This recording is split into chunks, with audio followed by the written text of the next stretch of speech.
Previously on Paranormasight, the Mermaid's Curse. Really? Really now? That might just make me happy. Oh my god, just kiss already! We have the same fucking...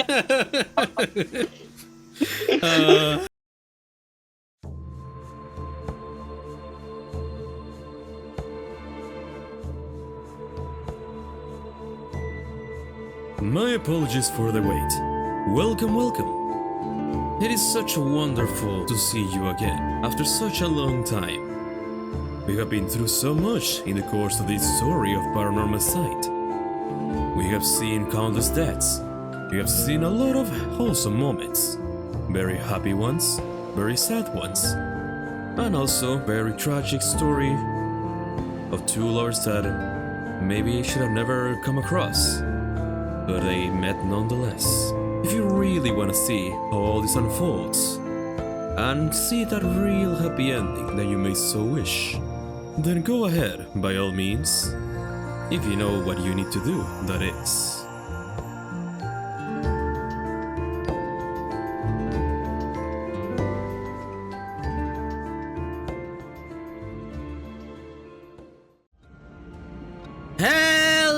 Everybody, User Ravens here, back with more Paranormasight, the Mermaid's Curse, and here with Seth. Say hello, Seth.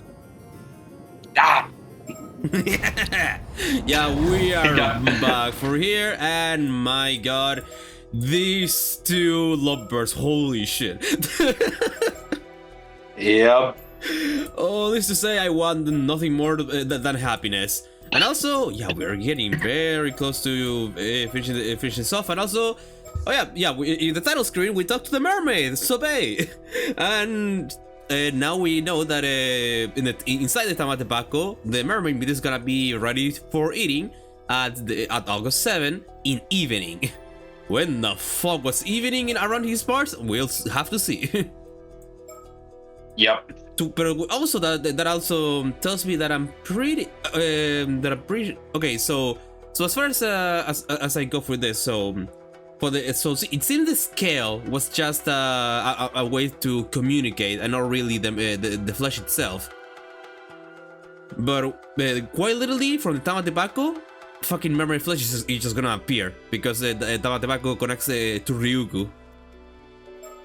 Yeah.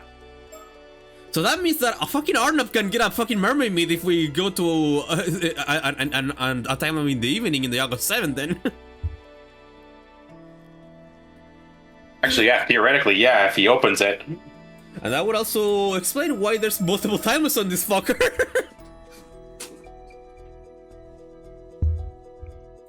Okay, but yeah. Besides that, oh yeah, I fucked up royally at We Need a Plan. Well, more than fucked up, I like deliberately fucked up because I wanted to see a bad end. I was right. Yeah, but you also need to put less people. Yeah, I mean it was obvious, but I did it anyway because I wanted a bad ending. But yeah, no, I even before fucking up, I already knew more or less what to do. Yeah, basically use Shikigami because it turns a paper with somebody's name on it into a butterfly that will go right back to the sender. Well, to the sender, to the one that whose name is on it. And here's the thing, the one to, yeah, it doesn't have to be their own owner's name and all that shit, but it has to be her to do the thingy magic. Actually, let me just read her shit again. Yeah, like we have all the details here. Yeah. Yeah, Shikigami, the ability to turn a piece of paper with an individual's name written on it into a butterfly, which will return to the individual in question. Although she does not have to be the one who wrote the name, it must be Ceres who casts a spell on the paper. So yeah, if she casts a spell on the business cards, since it's a business card, it will the only name that would be there would be fucking Ikoma. Yep. So it will return to that guy, and yeah, it doesn't matter if he wrote it, as long as it serves that does the spell. But obviously it's a lot of papers, she won't be able to do it all. And that's why we're also gonna be doing oh my god, Feast of Shadows. Yeah, Feast of Shadows to strengthen the power of the body's spiritual abilities. And that's honestly all that we need. Yeah, use Shikigami and use the Feast of Shadows for it. But you know, we also have these three too here, so honestly, we wouldn't really lose any time by doing this. So you know what? We might as well. What if I just tell them all to go diving? Collect the bulk, collect cars. Act as a consultant. What the fuck does it mean to act as a consultant? I don't know. But I mean, if you want them to go diving, they're gonna need someone to get the boat. So make them use the boat. Oh yeah. Wait, you're right. Wait, yeah, you see, heard this? Go. You get the boat. You go diving. Yeah, you guys just. This is gonna result in a bad ending now. Watch this result in a bad ending. Yeah, you know what? I also want to see. Yeah, we know this is the right answer. But what if? But what if? Yeah, like what if? Let's go. Very well, that's 5 in total. And that's the plan. I'll be sure to do my part. Alright, sounds like you need me on the case. If it'll help set things right, I'll do whatever I can. You got a job for me too? Let me at it. I will now go appraise the people, not hear as to what you need them to do. At the same time, I will also fulfill my own role in the plan. Very well, I'll enact the plan as soon as you give me the word. If all goes well, Common Scourge should have no effect. Yep. Well, I mean, he didn't give us the thing about too many people, so... Yep, so yeah, no, we're good. We're Gucci. Yeah, what? You selfish little brat! But very well, I'll make you regret that choice. Let's see how long the defiance of yours holds out.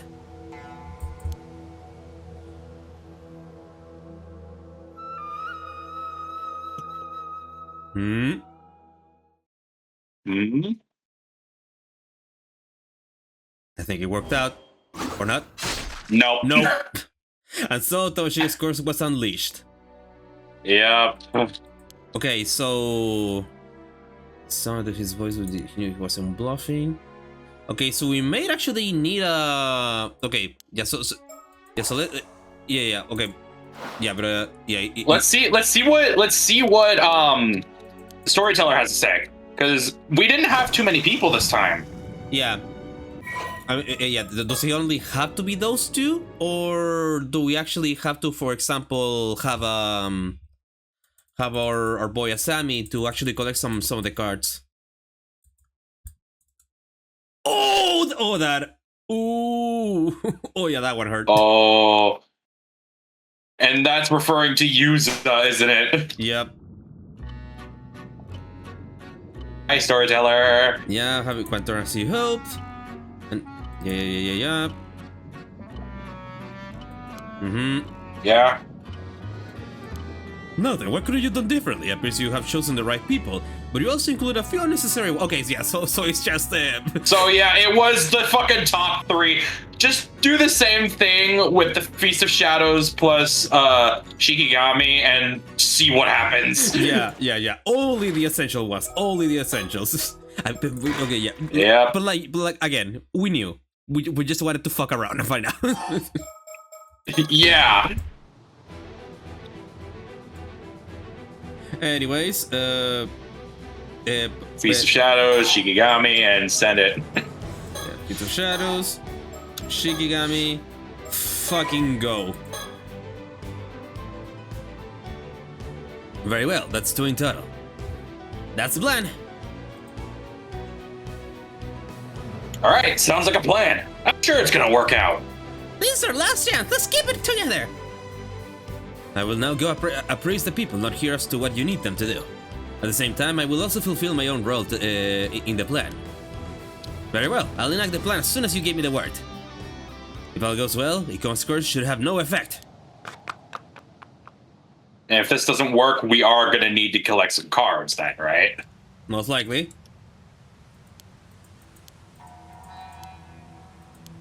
Okay, let's see.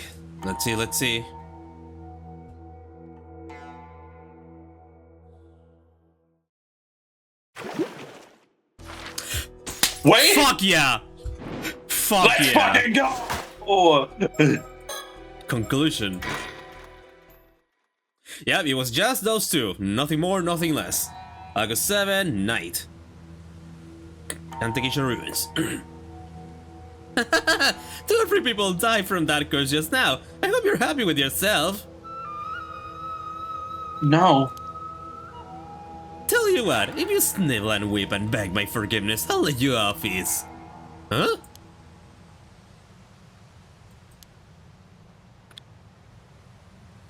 Something's off. Could this mean they found a way to stop the curse? Ah!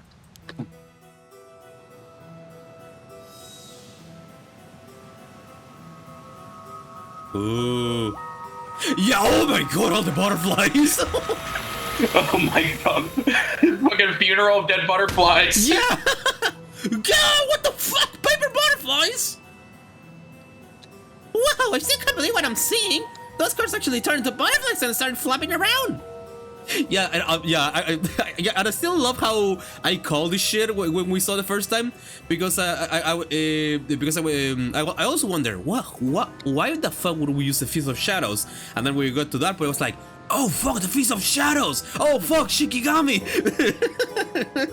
Yup, combo, bitch. Yup, ultra combo. Okay.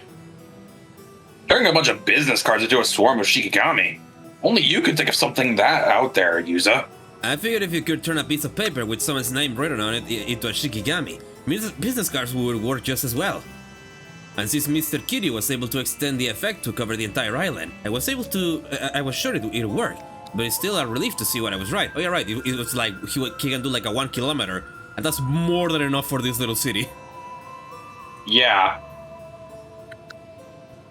It was a great idea. Now all we have to do is track down those cards and leave the rest up to Mr. Kiryu and his powers. Yup. Stop right there!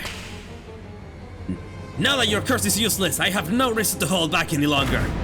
Holy shit, dude. Oh my god. Fucking JoJo pose. Titan of Tomoshige, I hereby place you under arrest. Ah, that fucking hurts! Screw you! Osato! How dare you toy with me! You fucking bitch! Sorry. Thanks for the offer and all, but I'd rather you died alone. Oh, damn! Curse you! How could you do this to me, Osato? Why? Why? Why? You would really wonder why? Gee, I wonder why! I wonder why! Come along quietly. I'm warning you. It will be worse for you if you don't.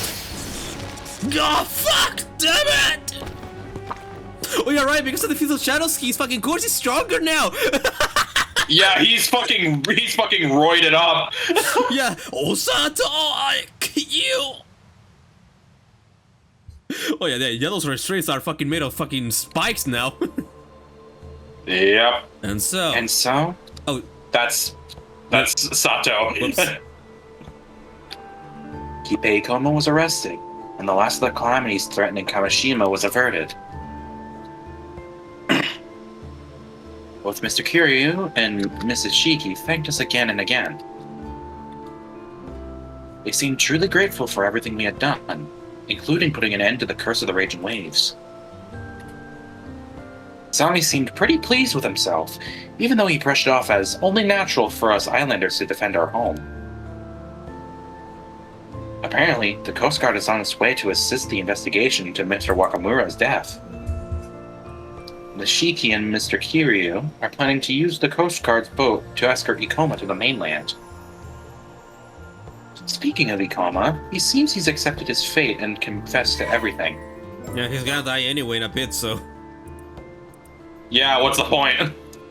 Director of planning, About 6 years ago, His true identity is Taira no Tomoshige, a member of the Heike who gained immortality 800 years ago. Tomoshige has spent the past 800 years working alone in the shadows, possessed by the single desire of restoring the Heike. His plans has remained unchanged: obtain wealth and status, gain the power of immortality, build up an immortal army, and rise to power through force. He perhaps came closest to this goal during the Sengoku era, where as Komatsu Sadamune, a vassal of the Kuki clan, he managed to invade Taishima, an island said to be the dwelling place of mermaids. But this attempt ultimately ended in failure. Refusing to give up, he continued to devise various schemes after that in pursuit of his goal, but none of them met with success. As the modern age approached, his accumulated resentment eventually grew so strong that he gained the ability to wield it as a curse. Since attaining this power, he has sought out young men with no family or of a similar age to him and used it to kill them without leaving any evidence, before going on to assume their identity. He disposed of all their bodies at a point in the sea near Toba, where the current happened to stagnate, the perfect spot to ensure they would remain undiscovered. Approximately 6 years ago, he murdered a youth by the name of Kipei Koma and assumed his identity before approaching Yoshiatsu Yamashina, in a bid to wile his way into his trust. A strategy he had used multiple times before with other influential figures. Once he had gained it, he planted the idea of attaining immortality in his mind and encouraged him to begin searching for mermaids. However, a careless comment by Shinobu Wakabura revealed that Osato, a girl Tomoshige had been close to during the height of the Heike's power, had also become an 800-year immortal and was currently living on the Kamishima. Tomoshige felt a sudden, intense longing for that long-lost time, and in that instant his ambition seems to lose all meaning. Nearing the end of his life and beginning to feel a growing sense of futility at his failure to fulfill his goals, he perhaps wished that someone who knew him would recognize his solitary struggle and show appreciation for his efforts. Feeling that this chance at reunion must be fate, he became singularly fixated on the idea of finding Osato and reaching the end of his life together with her. To that end, he conferred his curse stone to Kikuko Tsutsui, who had stationed on Kamishima to monitor the sacred sanctuary, and tried to threaten Osato into giving herself up. However, when he lost contact with Kikuko, he realized that his plan had failed, and with the end of his lifespan drawing near, decided to head to Kamishima himself. Fortunately, he had secretly been supporting those who sought to lift the curse of the raging waves. On the culmination of their efforts saw the curse broken at last. However, at the time of its dispelling, Tomoshige found himself confined to a cell in the Yamashina estate. Yoshiatsu, whose patience with him had worn thin due to the increasing selfishness of his actions, including his abandonment of his search for mermaids and the Tamadebako, had decided to punish him for his insubordination. This would prove insufficient to stop Tomoshige, sensing that the curse had been broken, and desperate to reach Kamishina, he used his curse to kill Yoshiatsu without hesitation, having placed a symbol it used as a target throughout the mansion in advance. Upon reaching Kamishima, he headed straight for the Wagamura residence, making sure to hand out his business card to any islanders he encountered on the way.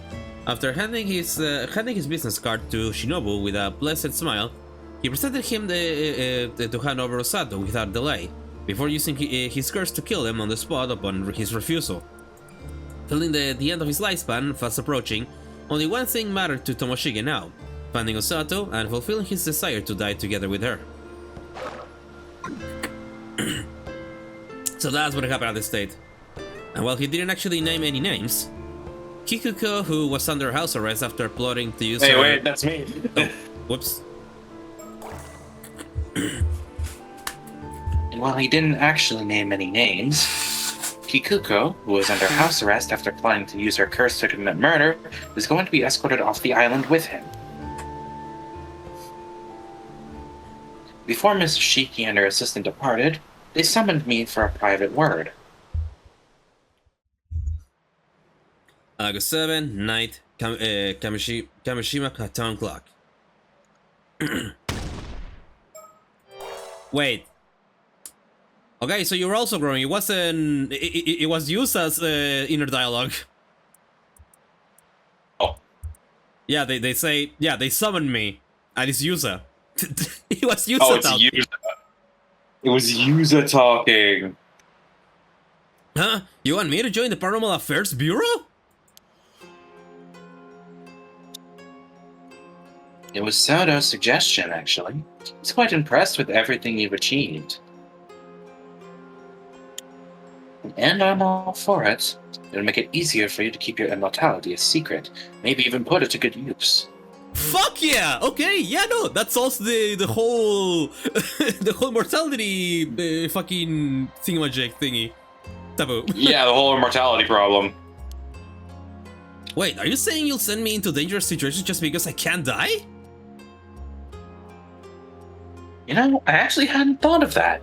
But it's not a bad idea. Oh my god! The fucking her fucking face! I think not, ma'am. That would make it impossible to keep his identity a secret. I know. I was just kidding. A shame, though. Hey, if you can quietly die though, or at least make it seem as if you didn't die when you clearly died, then hey, you can pass that shit as as normal. So, and or if you're arresting the individual in question, then yeah, as basically a last resort. Yep. I heard that. Even so, use that. This will require rigorous training to help you harness and control your psychic abilities. The offer only stands if you are prepared to put yourself through that, and it won't be easy. Ah, well, you can't die anyway, so you might as well do it. Still, seeing as you'd be under our surveillance, you'd be able to go about your life with a little more freedom. It seems to me that's not a bad deal for someone in your position, all things considered. So, what do you say? What happens if I refuse? Will you arrest me? Well, we do have you to thank for wrapping up our investigation here. So if you'd prefer to a quiet life in Kamishima, we'll turn a blind eye and leave you be. Oh, okay, fuck yeah. But just so we're clear, at the first sign of you being on the move, we'll be on our way over. We'll be on our way over here to take you away. Okay, I understand. In that case, I'm going to need some time to think this over. Would that be alright? Really? I thought this would be an easy decision.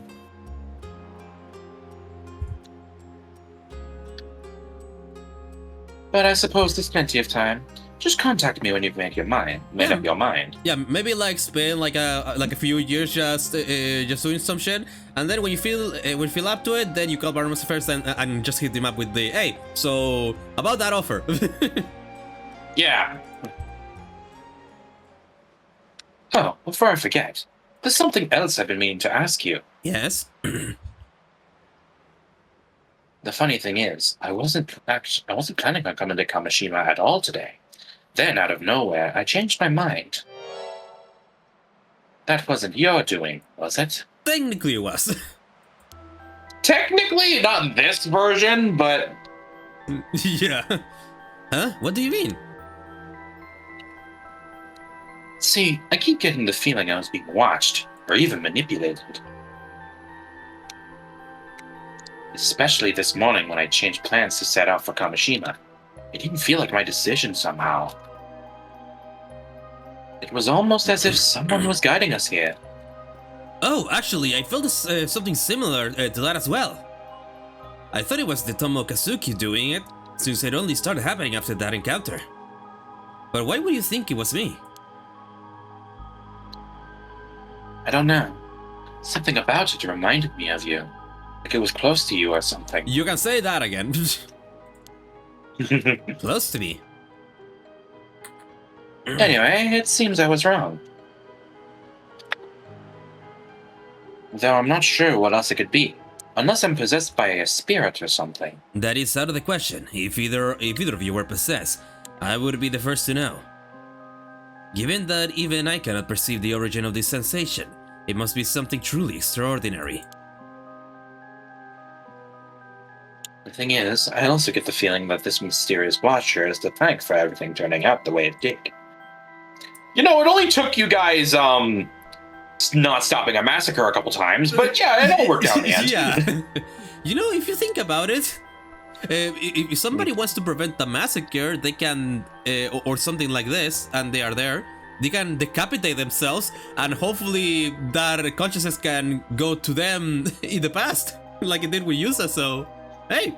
Yeah. Right? That's how it seemed to me, too.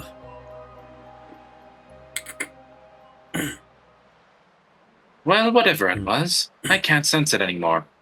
So I suppose there's no use worrying over it now that the situation's been resolved. True. Why did Soto look so sad? And that's where we left it. Where we left it. But then... Oh, hey, Shotaro. We can go see Shotaro, or we can go see Avi. Yamashina, Shoe Street.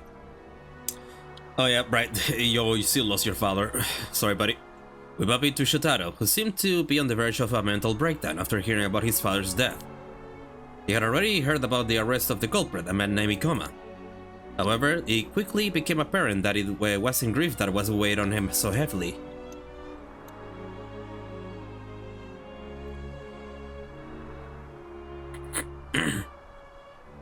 Go ahead. Okay. Shotaro, I don't even know what to say. I'm so sorry. But please let us know if there's anything we can do to help you through this, okay? Oh yeah, and also, so remember when Yusa was telling to Sato that that he discovered that he was immortal when he was washed up at sea some years ago? Mm-hmm.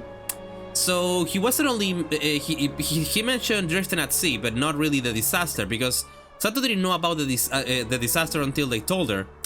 So what he was referring to, he basically after the incident, he tried to unalive himself that way. Mm. So wow. Yeah. So fuck. Okay. Help me through this. Help me. Wait. Hell. Help me through this. What do you think I'm Sano's? What do you think I'm Sano's? Something spare me your inane comments. I didn't mean to upset you. Shotaro, could you calm down? It's not like you to shout like that. As if you plebeians could understand my troubles. Jesus. But since you're here, Sato, pack your belongings and get out. I won't have you in the house any longer. Wait, what? You're immortal, aren't you? You're not even human. This is ooh. Ooh. You're not even human. It's disgusting. As for what we discussed this afternoon, you can just forget about it. Now that the old man's gone, I have no obligation to care for you. You are a plague upon this island, and I hope I never see your face again. He's just a dick. Wow.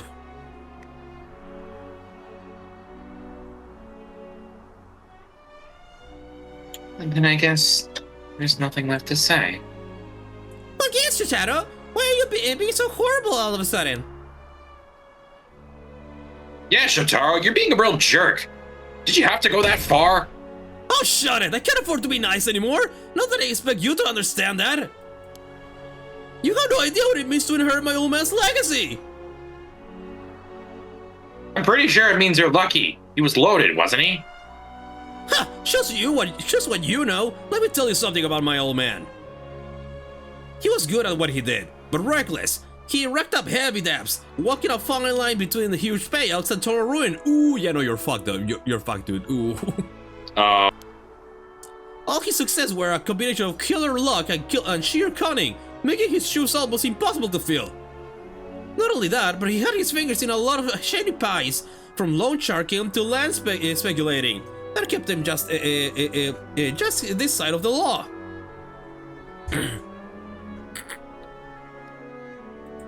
Whoa, really? Taking over him means shouldering all those risks myself. And if I can't cut it, it's a one-way street to bankruptcy. That's what the old man settled me with. It's all up to me now, and there's no way out. Okay, yeah, no, okay, so for one, fuck you for saying that to Sato, but also I understand your shit now. Good luck with that, Yeah. buddy. Good fucking luck. You're gonna need it. Isn't turning the inheritance down an option? Are you out of your mind? If I did that, I have nothing left. And after that upbringing I've had, I couldn't handle being poor. Damn it all. What am I to do? He reminds me of Kikuko, in a way. Yeah, kinda. Hey, Shotaro? If it helps, I sorta get how you feel. Huh, you? What kind of impoverished nobody like you possibly understand? Well, you see, I'm kinda in the same boat. Oh yeah, right, because, yeah, you heard her. Yeah. What are you saying? Oh, are you talking about that thing you found out about today?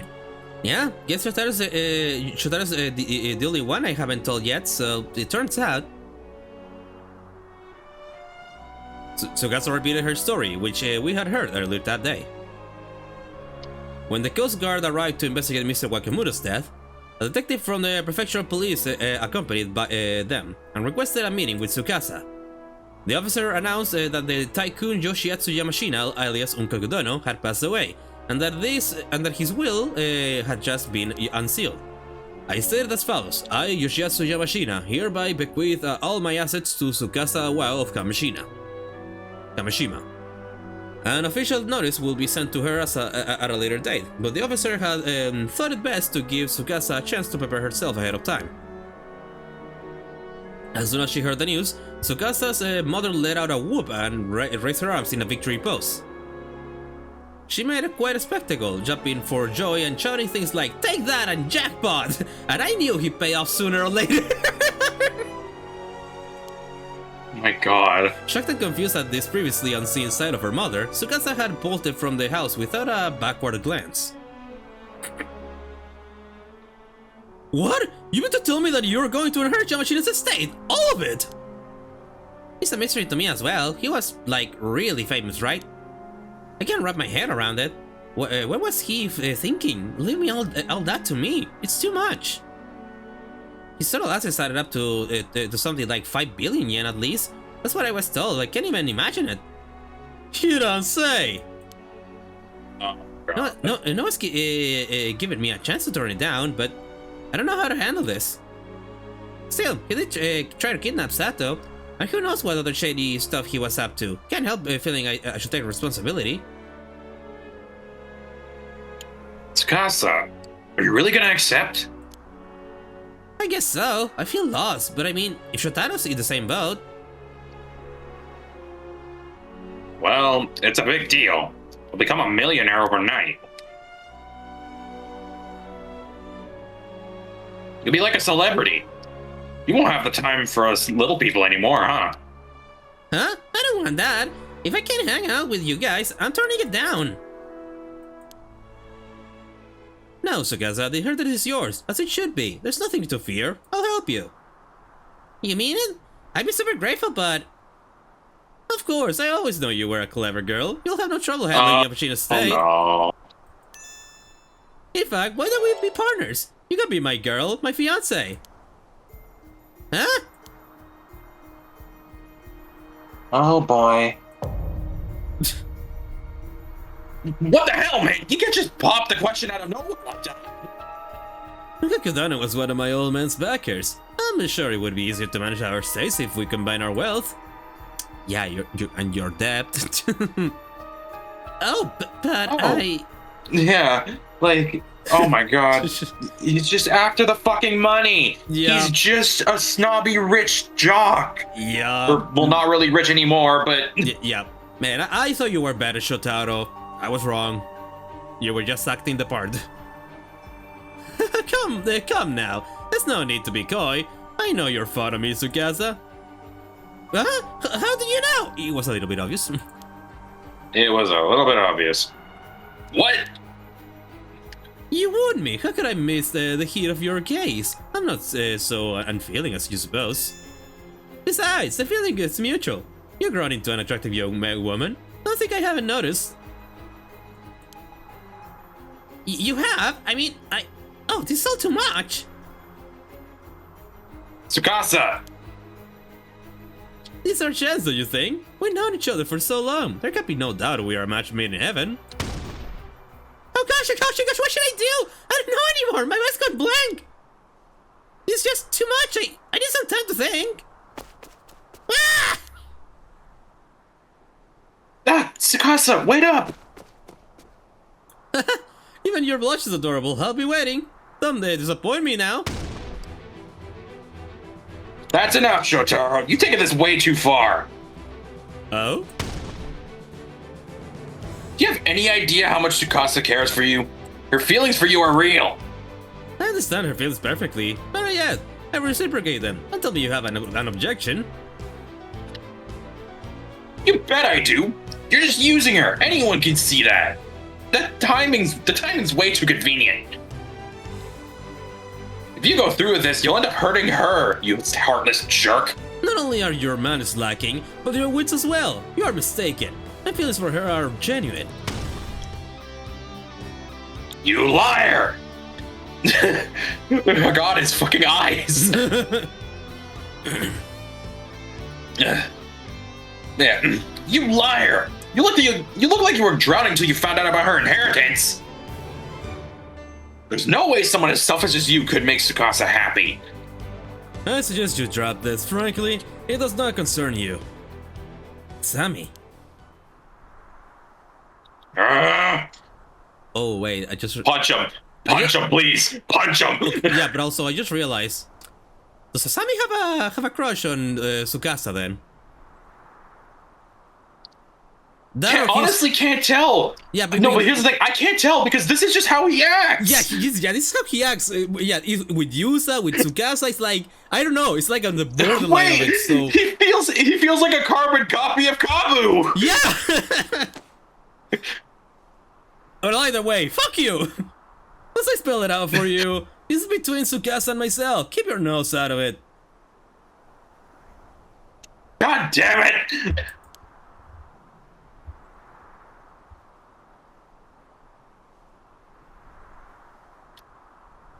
Go ahead. Well, now that we understand each other, I'll take my leave. You fucking asshole. And off he went. But there was more to come. Yep, we gotta go meet Avi. Maybe this time we'll actually have a pleasant experience. Yep. Hey, is the red starter. Out of nowhere, Avi and Sirs, with whom I've barely spoken in this future, came up to talk to us. Hey, are you the kids who dealt with the curse that was hanging over the island? When I learned of your heroic deeds from Yumeko, I simply had to make your acquaintance. Oh, nice to meet you. I'm actually heard about you as well. Oh, you hear that, sirs? Our reputation precedes us. I wouldn't go that far. We just stand out too much. Oh yeah, and also I heard somebody pointing me out that Avi here is like a combination of Richter and fucking Joseph Joestar from JoJo, and I can't unsee it now. You can't unsee that now. Fuck. I would say she's like our own little Mio. So we will have like some of my favorite characters from the last game, Richter and Mio. Basically. Yeah. Yup. Oh no, I only heard good things, I promise. You're Arnav, right? The fantasy author who's come to Japan looking for adventure. What's that? Did I hear you say the bachelor fantasy author whose novels don't sell and who had emptied his savings just to visit Japan? I did not say all that, but now I know. Now we know. Come on, I say! Stick a sock in it and mind your own beeswax! Ooh, no, that's just creepy. How do you know my catchphrase? I assure you that was the first time I've uttered those words on Japanese soil. Whoops, I mean, I guess it just came to me. Yeah. Oh, that was great. It would appear you have a mysterious secret up your sleeve, Yusa. Who, me? No, But setting that aside for the moment, there's something I'd like to ask you. This afternoon, I was struck by the sudden desire to visit this Yeti. Might you have something to do with that? Technically. Huh? You too? You mean I'm not the first? Yeah, someone else asked me that as well, but I swear I haven't done anything. I see. Another question. I heard the request to put Circe Shikigami's ability to use came from you. Mind telling me how you knew about that? Well, I guess you could say that Tomokazuki is responsible for both of those things. The Tomokazuki? Yeah, so this happened. I see. So you encounter a Tomokazuki bearing the memories of a different future. And you believe that this same being, or creature, or what have you, has secretly been guiding all of us ever since. I've never heard of anything like that before. That would explain how you knew about Circe's Shikigami. If your theory is correct, I suppose we should all be grateful to this Tomokazuki for bringing about such a peaceful conclusion, but... On the other hand, I nearly died because of the... Hey! Okay, sorry, okay? Sorry! Look, it was for the greater good of the world. Yeah. Really? So what? Last I checked, you're still kicking. Yes, well, one can't help feeling a little used, as it were, though I suppose I ought to be thankful for my life nonetheless. Besides, it would take a lot more than this to upset me. I made it throughout a matter of do or die moments and deadly situations before now. Wow, you must be pretty tough. I'll never get my hands on that treasure now. Still, I suppose I did quite get an adventure in exchange, so fair's fair. Well then, good luck to you, Yusa. Oh, thanks? All this curse business has tuckered us out, so we'll be spending the night here on Kamishima and setting sail for home on the morrow. I'm glad I had a chance to speak with you before we left. You've my gratitude. Oh, yeah, you have, but you've my gratitude. Take care now. That is an actual correct sentence. Well, yeah, that does not sound right at all. It might not sound right, but it is actually a correct sentence. That's stupid. Language is stupid, just like in mine. We have shit like that too, for some reason. Yeah. And off they went. After that, the bay. Oh, yeah, we gotta talk to Sukata. August 7, 1980, night, bay. Later, Tsukasa called us together, saying she needed to talk to us tonight. We decided to meet up here. The police investigation was in full swing in the town center and around the Wakamura residence, but out in the bay, everything was quiet. You okay now, Tsukasa?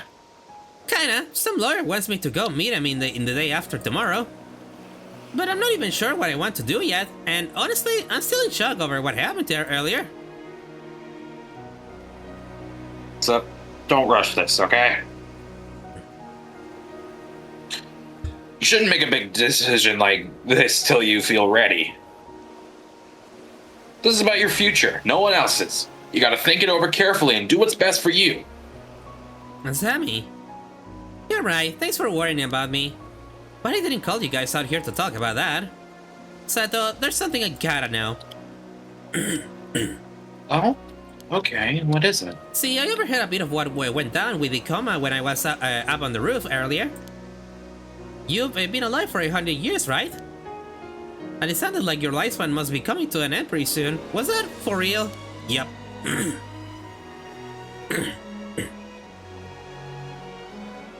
Sorry. I didn't know how to tell you. So it's true. Yeah, I don't remember anything from that far back, but I've always known how long I had left. Seriously? Oh, whoops. I said it That's was me. Nope. No, he already knows. Yeah, it's... Seriously? How long? I think tomorrow might be my last day. Tomorrow? Yeah, tomorrow night. This body of mine will fade away like a spray of sea foam. Why didn't you say something? There's so little time left. Is there anything we can do to delay it? Hmm. Come on, please. Come on, please tell me there's some way to change this. We know. We know. But I haven't gone to the. But I haven't gone to that time. I would say most likely. But also, what the fuck is this? Actually, she's gonna be okay. Huh? Sorry, I've been keeping this a secret, but. Oh yeah, the mermaid. Oh, buddy, okay. Yeah, we have a... We need to go back. Back to the past, Samurai Jack. No, I was saying go back to the scale. Yeah, but also, I want to see this. Oh yeah, fair.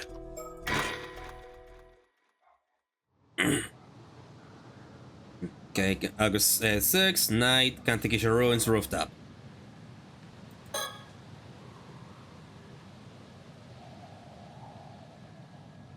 Who's did you pick? Sato. Oh, okay. The cool night sky is teeming with stars. The wind gently brushes the trees as the ocean waves echo in the distance. Looking over the sea puts my mind at ease. Oh, wait, no, never. Wait, no, wait, no, wait. Oh, yeah, you're Yuza! Oh, I'm Yusa, whoops. I literally asked, hey, who did you pick? He told me Sato. We're not Sato. Yeah, because Sato was on the thumbnail, but that's because it's the POV of Yusa. It's the POV of Yuza. Oh, well. Yeah, I don't think Yuza has tits. We don't have much time. Honestly, we really should have made up our minds long ago. But there's still a chance. I refuse to give up until it's all over. When we were here yesterday, she told me how she felt. She said she loved me. That it, oh my god, oh wow, oh wow. Yeah. That if it were somehow possible, she'd be with me forever. It must have taken some real courage. I actually feel kind of bad for making her say it. Because I feel exactly the same way. Even though we've known each other for less than a month, I can't deny these feelings. That's chemistry for you, baby. I felt the same way, but I didn't have her courage. Either way, one of us only has days left to live. The other 795 years. Telling her how I felt would mean nothing. Worse, it would make parting that much harder. I thought I could bury my feelings somewhere they would never emerge from. For her part, I suppose she wanted to move on without leaving anything unsaid, with no regrets, even if nothing came of it. She knew it was futile, but she still said it anyway. And yet, once I let those feelings out, feelings that should never have been revealed, there was no controlling them anymore. My desire to spend the rest of my life with her burned like a searing flame in my chest. We contemplated possible ways for us to remain together. And the answer came to us surprisingly fast, an answer that we shouldn't have even considered. There was no time to concern ourselves with the right or wrong of it. We didn't even hesitate. Only one option was available to us, and we intended to take it. But there was hardly enough time to see it through. Hell, even if we had longer, the odds of our plan succeeding were dismally low now. Dismally low. It was nothing more than our final vain act of rebellion. Hell, even if we had longer, the odds of our plan succeeding were okay.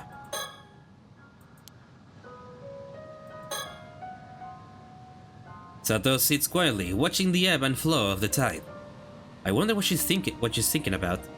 Is she carefully contemplating what comes next?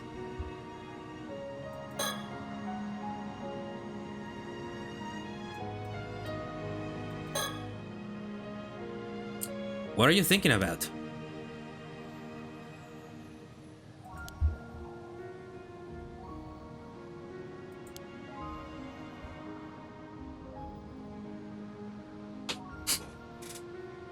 was thinking about how we first met. A month ago? Yeah.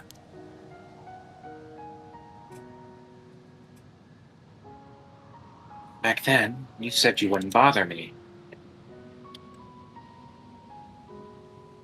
You peeked over me like 6 times, didn't you? I did do that, yes. Now that I think about it. Yeah. I thought I was being sneaky. And you even counted the numbers of times. But if you were counting, I guess you must have been watching me too, right? Go! Busted! Yep. I didn't realize I was giving myself away. But you're right, I was looking at you. Oh, so that's why you crept up behind me to scare me, huh? Yeah. I wasn't trying to scare you.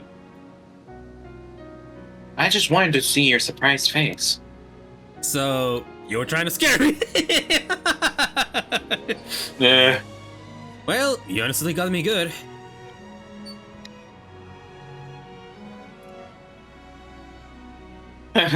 You definitely got me back that day. Next day. The next day. I love that memory. With a memory like that, there's nothing else I need. I have no regrets. Come on, you can't be fulfilled and complete already. We only just getting started.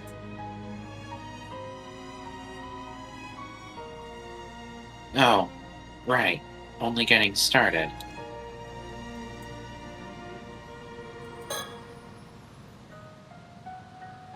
I can't believe she was thinking about that day at a time like this. That carefree side of her is so dang adorable, though. I can't be upset with her.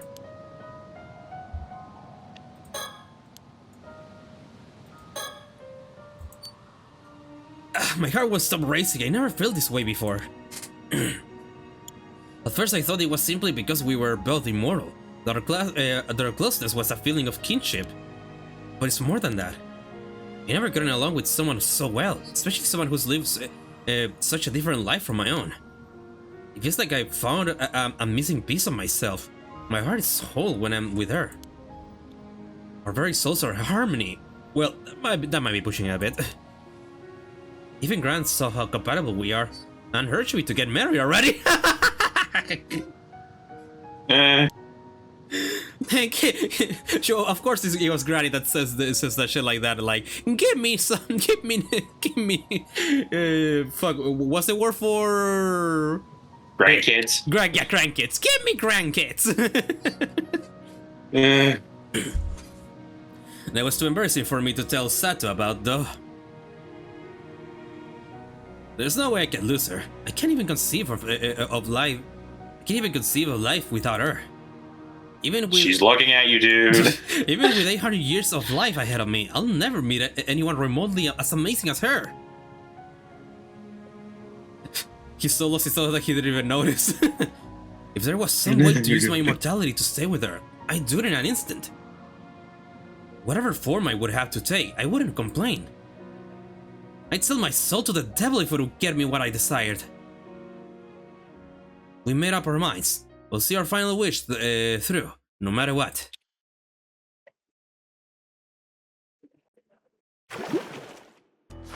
And now we're gonna look for Sato's POV. Sato's POV. What's this? Night at the Kisha Ruins rooftop.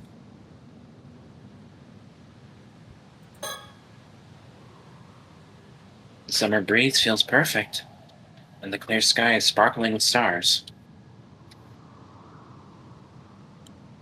Nothing relaxes me more than the whisper of the tide and the breeze in the trees. Hey, user. Hello, buddy.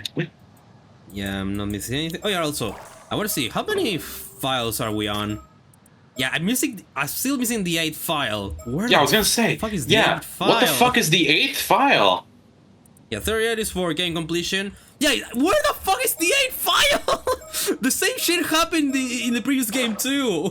Where is it? Must be in one of the... I must have missed like a fucking prompt on a place or something. Yeah. I'm so happy. I only have 2 days left. Finding hope at a time like this feels like a miracle. I'd all but given up. I never thought I'd get a second chance.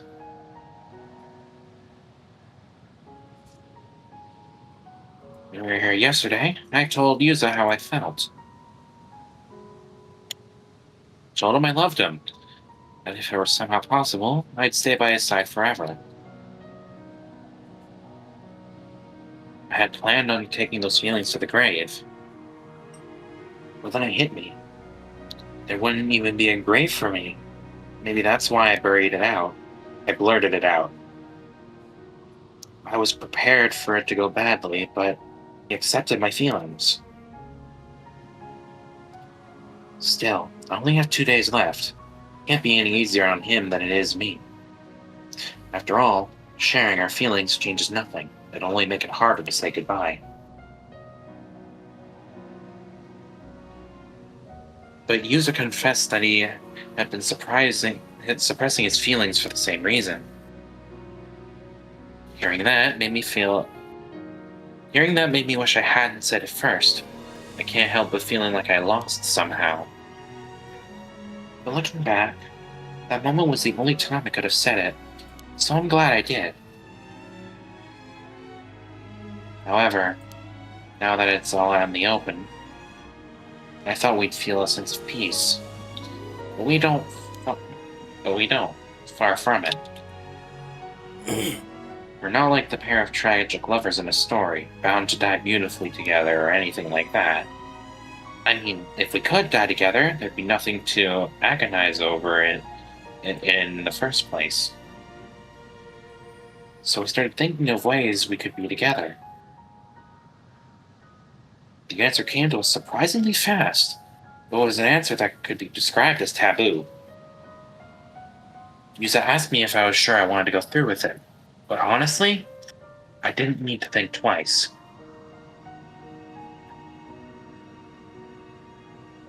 If that's what it takes, then so be it. All I want is to be with him. But we're running out of time. Although, if we had more time, the odds of our plan succeeding are almost zero anyway. Part of me wishes we'd made this plan much earlier. But maybe I need this time for my feelings to reach that peak. Maybe this is just how it had to be. Better to think we made it just in time. I'll keep fighting this fate to the very end.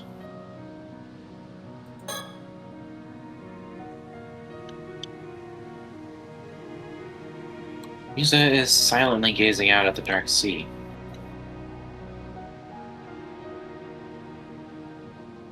I wonder what he's thinking about. You? You. I suppose he's seriously considering what lies ahead of us. Oh, same thing.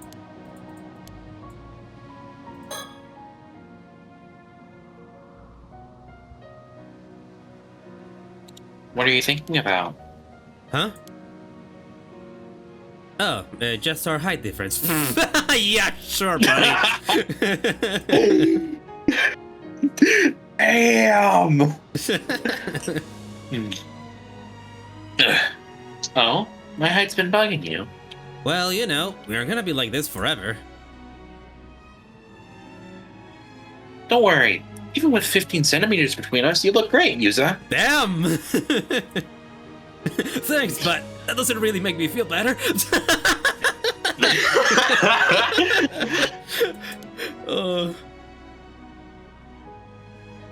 Hey, it's not your fault you're only in middle school when you became immortal. Thing you can do now. You'll just have to live with it. Man, if it happened just 1 or 2 years later, maybe at least 5 centimeters taller. Well, even then, it's still be 10 centimeters shorter than you. Wow, that's crazy. Yeah. Sorry for being crazy tall. It's fine. I don't care if there's 50 centimeters between us. You're still my adorable Sato. Oh my god, you two. Just kiss already. Please, just fucking kiss.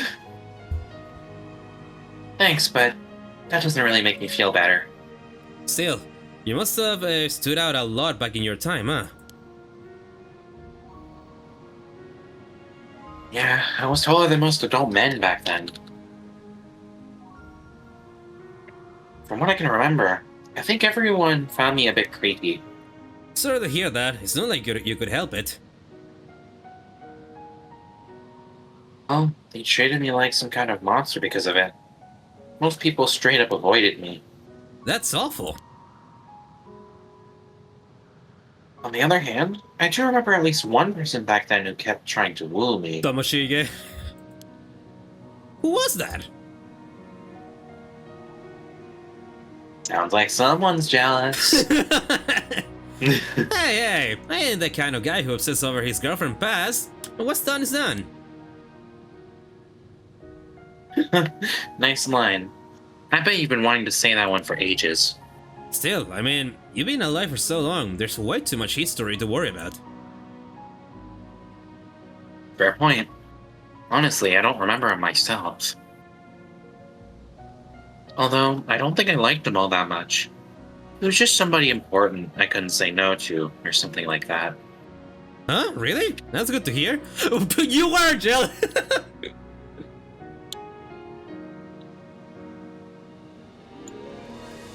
At least as far as I can remember, anyway. I thought you didn't care. Well, I busted. I guess you having so much more experience under your belt makes me feel a bit out of your league. I see.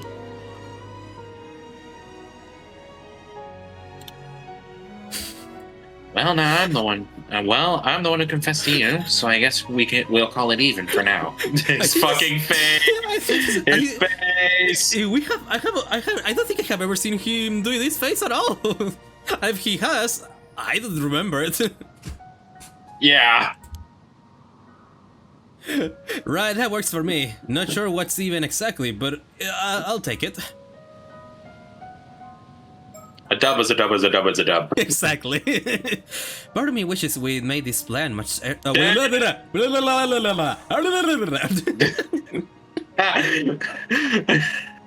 gotta happen at least once every episode. Yeah. Part of me wishes we'd made this plan much earlier. But maybe I needed this time for my feelings to reach their peak. Maybe it's just how it's gotta be.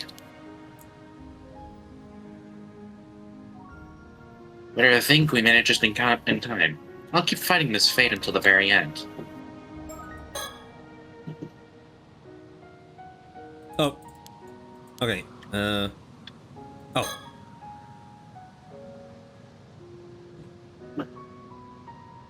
I would have assumed he'd be thinking about tomorrow's plan. I never imagined he might be thinking about what comes after that. He's so sure we're going to succeed, knowing that makes me feel so much more confident. His easygoing attitude is actually reassuring right now. I'm so glad he's here with me. Aww.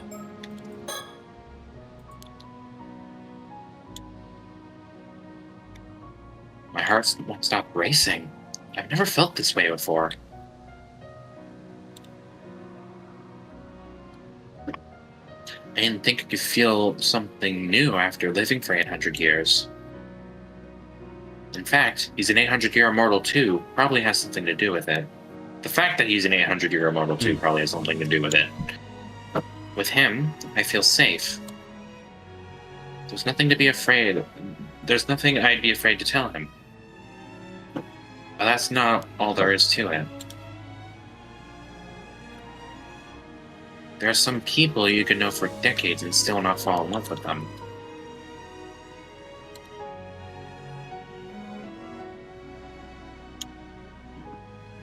And then there are those you know you can't live without barely a second after you met them.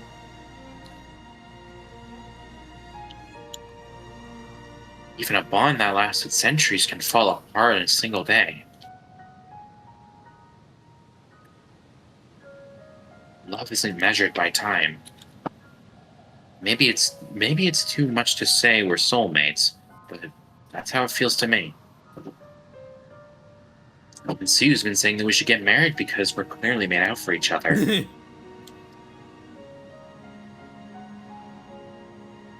Not that I told Yuza that. It'd be way too embarrassing. He already knows.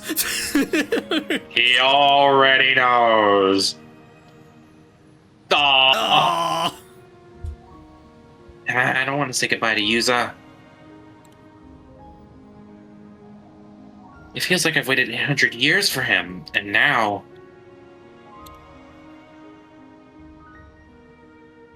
a lot of things might be destroyed tomorrow. Everything the Islanders have been protecting. Heck, even some relationships might crumble. But still, we're going to do it. We made up our minds. We'll see our final wish through, no matter what. The fucking smile. Ah! Yeah. That fucking hurt me. My heart. Oh, hey there, storyteller. Oh, hi, storyteller. My apologies for the interruption. I simply wish to confirm your understanding of a certain point. Yusa Minakuchi and Sato Shiranami attempted in vain to hide their feelings for one another, and now they are hatching a plan. Consider how much you remember already. I'm certain you'll recall this fact as well. So let me ask you, what can be done to intertwine two lives that were never meant to stay together? So, Yuza. Yep. It would be Yuza. Yusa must ultimately, must once again, must momentarily... It's once again. It's once again because it's the scale. Right? Oh wait, no. Wait, no. It would be Sato then. Sato. Oh yeah, it would be Sato. Must once again. Yeah. Be made immortal. Sato Shiranami must once again be made immortal, you say? Yeah! Ding. That is correct, and you chose the right answer on the very first attempt. Well done indeed. Man, I wish we could have done some first attempts on some of the others too, but we kind of fucked up a lot. Yeah. But hey, we got at least most of the puzzles right. Most of them. So, you know, most of them. I am content with that. And also mostly for being a blind playthrough. Yeah. Indeed, as there is no way to undo the curse of a 100-year immortal.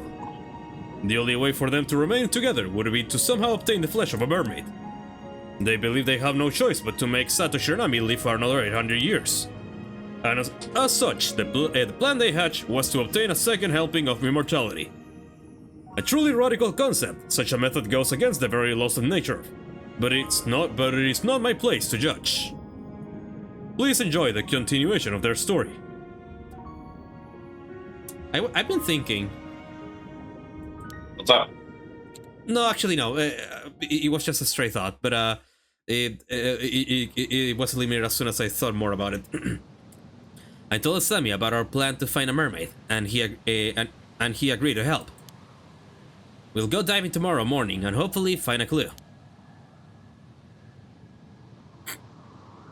I'm sorry I can't be any more help. I just can't remember anything else. But I'm sure there was a mermaid on Taishima. Don't worry about it. At least now we know where to start the search. It really seems like my mom had some connection with mermaids, though, huh? Definitely. So you showed me that scale, and it really looks like it came from a mermaid. How strange would it be if it turned out your mom was actually a mermaid all along? Yeah, but even I think that's a bit of a leap. If I start diving in the Southern Sea, people are bound to start talking about my mom again. Which will give us a chance to hear more details that we might not be aware of. That's the hope, anyway. I tried to keep my head down as much as I could until now, but I can't stand idly by anymore.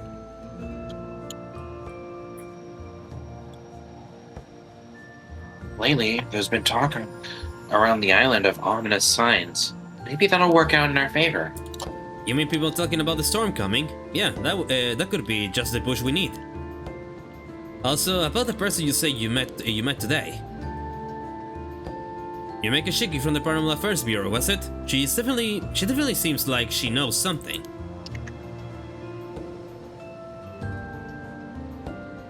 Yeah, there's something suspicious about her.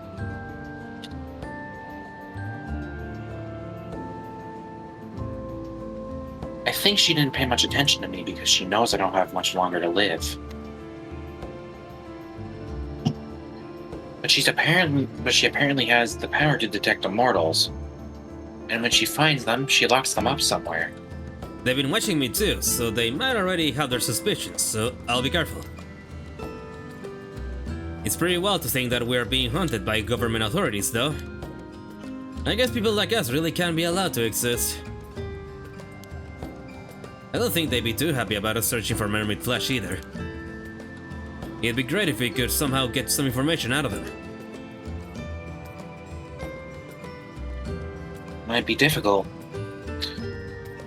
We don't even know if they'll be coming back to Kamishima tomorrow. True, I guess we could always go to the mainland.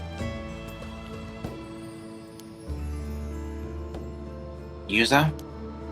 Yeah? Do we really have to be so secretive about it? Couldn't we tell Tsukasa and Azami everything and ask them to help us? It's not that I don't trust them, because I do. It's just the more people there are that I that know us. It's just that there are more people there are that know a secret, the more likely it is to come out. If people find out there's a way to become immortal, it would cause a total uproar. Even the police would be after us then. Heck, every person who wants to live forever would be looking for us. We can't force Asami and Tsukasa to get caught up in all that. You're right. If anyone is going to get locked up, it should be us. Exactly. That's why we should keep our mermaid search as quiet as possible. Besides, if we told anyone else, it'd be harder to keep the fact that you're immortal, an immortal girl, hidden. Won't it all come out when the police come asking questions? I guess I can just play dumb and pretend I don't know anything until they come up with some solid evidence.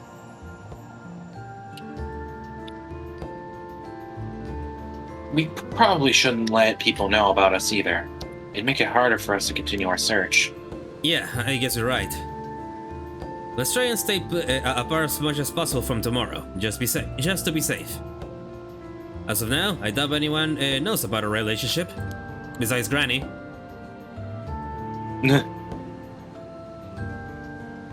Yeah, I'm sure no one has caught on yet. Besides Granny. Let's avoid all unnecessary contact while we each continue searching for mermaid flesh on our own. We can set specific times to meet up and share information, but we'll have to make sure no one sees us together. Right. I'll avoid interacting with you in public.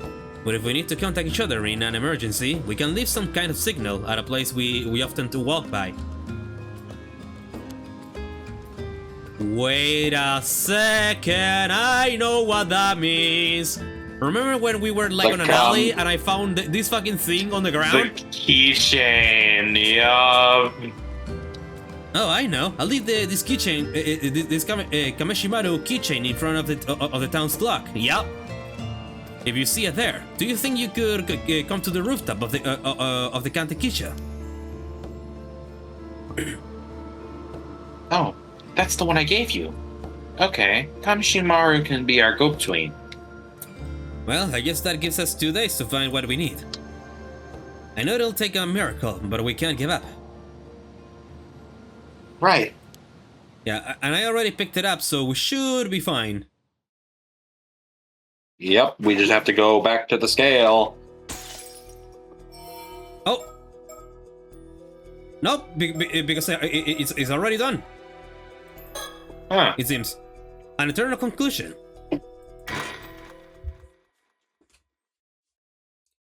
And I think this might be an ending. It has to be. Yeah, it is! Yep. Hello! All of your efforts have been truly remarkable. The fact that you are seeing this means all of Yusa Minakuchi's wishes have been fulfilled.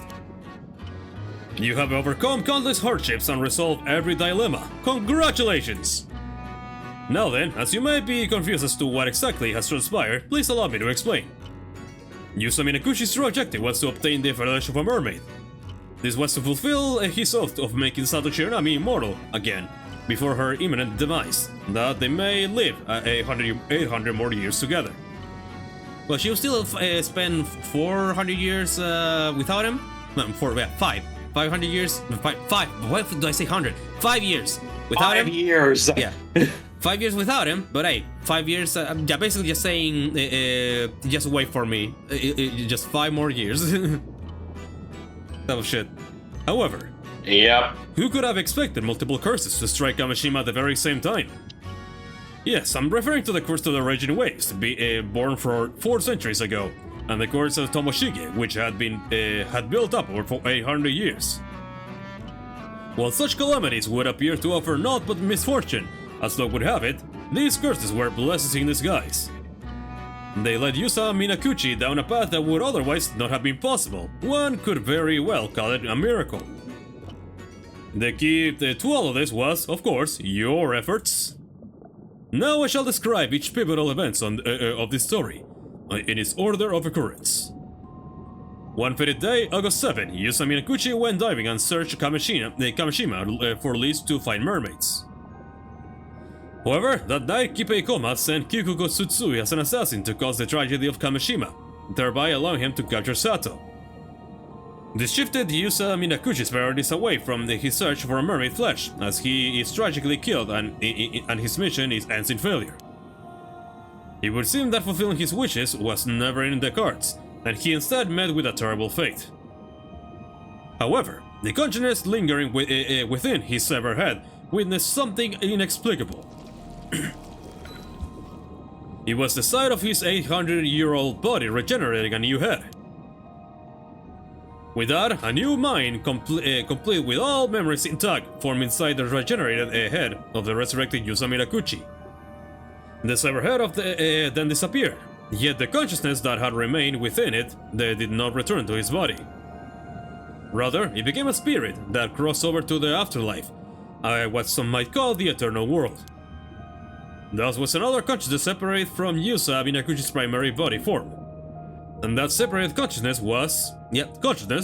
was you. Yep. You once asked, who am I? Yep. But may I assume the answer has now become clear. The separate consciousness of Yusa Minakuchi remained in the eternal world despite the firm resolve it held. Growing ever more anguish over its failure without knowing what had occurred afterwards. It dearly desired to find a way to return to its past self and explain the situation before this failure could take place. So it found its way to the boundary between the mortal world and the world beyond. Wow. Yep, the Ryugu. That is to say, it found its way here, to Ryugu. This is the place you laid eyes upon at the very beginning. This is where your duty began. The fact that this place just so happens to be where the mermaids reside turned out to be a stroke of luck. But because you would lose all memories of this fact once you pass through the gate into the mortal world, and that's why we don't know shit when we go into the game here. Yup. I stepped in to humbly guide you along your path. Then, as a spirit, you encounter Yusa Minakuchi during his dive to the bottom of the sea. So yeah, that's what that was. We were a spirit that then combined with him, basically. Yep. Because you resemble a phenomenon known as the Tomokazuki, you were referred to as such. Needless to say, you were not a Tomokazuki. Yet that is how you possess Yusa Minakuchi and share your fragmented memories with him. Even so, it was not enough. So in your spirit form, you had the ability to use the story chart and travel across space and time to possess other individuals. You enter the minds and memories of various people, jumping between each in turn as you earnestly sought to realize your goals. And that is how things progress behind the scenes during this story. You have fulfilled your role and will now return to the world from whence you came. After you have viewed what became of everyone following these events, this Paranormasight will finally draw to a close. Thank you very much for your diligent attention. Always a pleasure, Mr. Storyteller. Yep. I love the storyteller. Yeah. August 31st! Yep. Oh, so you decided to accept your inheritance, but you're going to university first? Uh-huh. The wheels are in motion for me to take over the family business after studying real hard at university. So that time that we had at the beach, it was after all those events unfolded and we saved Sato. Oh, yeah. Your whole life must be undergoing some major changes. Are you managing okay? You don't have too much on your plate. Yeah, like I was saying, like that one scene where they were all hugging the beach, that was basically the happy ending, but now we needed to reach the happy ending. Yeah. Actually, how about that? Get this, turns out my ma used to be a certified public accountant. I had no idea. Anyway, the plan for ma to manage all the assets while I'm studying my butt off. She was apparently waiting like a hawk for the moment to swoop in and make sure you got everything coming to you. I didn't know if I could call her cunning, but Tsukasa's mom sure knows how to get things done. That's wild. Oh, that reminds me. There was something I wanted to ask you, Azami. You mentioned wanting to ask Tsukasa out the other day. So, how'd that go? So he was yes! He did! Fucking Yup! He did have, Yup. Whoa, Sato, you're really gonna ask that right in front of everybody? Jeez! I mean, I guess it went fine since I already asked her, but that could have ruined everything. Wait, you did? When did all this go down? Oh, I couldn't help myself. I've been dying to know. I had to ask, even if it messed up your mojo. You sure are something else, Sato. Anyway, if you need answers that bad, you should ask Tsukasa. So, what did you say, Tsukasa? How did he ask? Where was it? Tell us already. Yeah, come on, spit it out! You're way too invested, Miss Encyclopedia.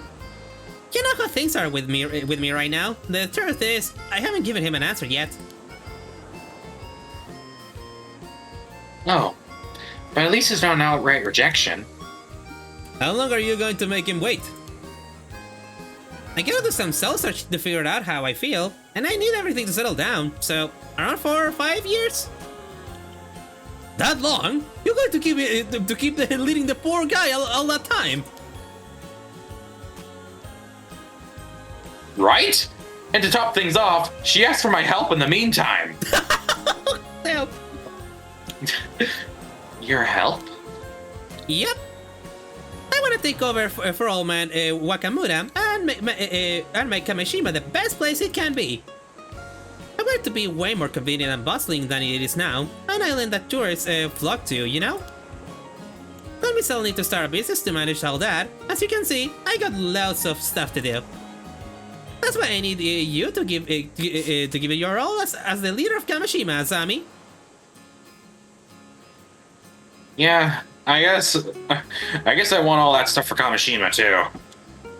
That all sounds great. And Asami will definitely be a big help.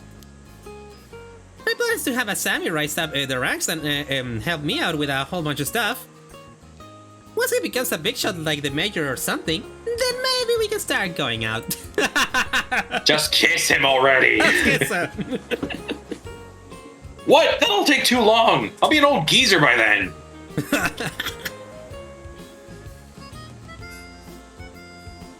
See what I mean? This is what I have to deal with. Seems like that cunningness runs in the family. Well, you've got something to strive for now. Good luck with that. Yep. Good luck, buddy. Good luck. Yep. With your belly aching, Asami, we're doing this for Sato and Yusa too, you know? Yeah, I know. We talked it all over before. Huh? What do you mean you're doing it for us? Let's just say we were surprised when we heard about you guys the other night. Ah.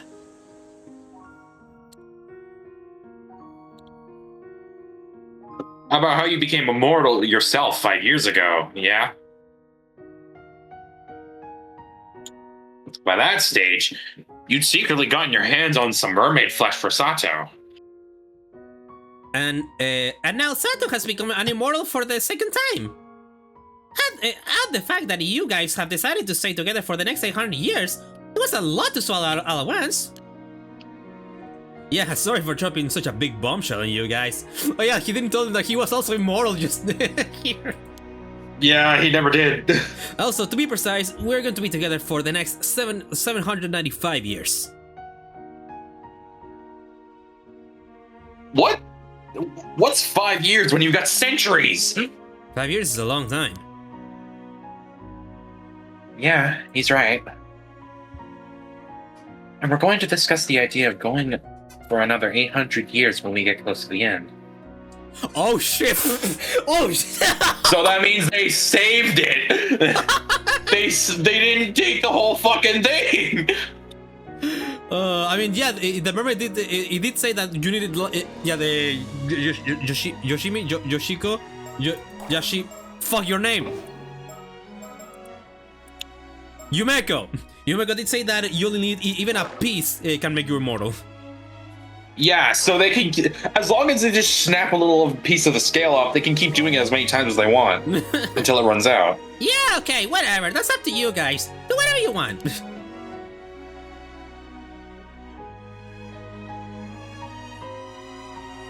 Don't forget you owe us for keeping such a big secret from us this whole time. Got it? For real. I'm guessing besides the immoral thing, it's the fact that these two were going out. Yeah. See, I told you we should have gotten their advice from the start. Yeah, you have been saying that from the get-go.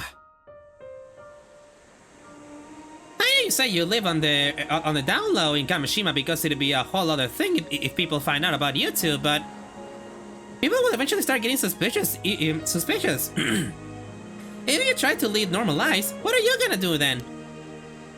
Well, we can assume it would all worked out somehow.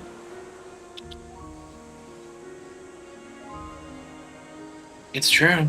We haven't really thought about that at all. We figured as much. That's why we're going to protect the two of you. Huh?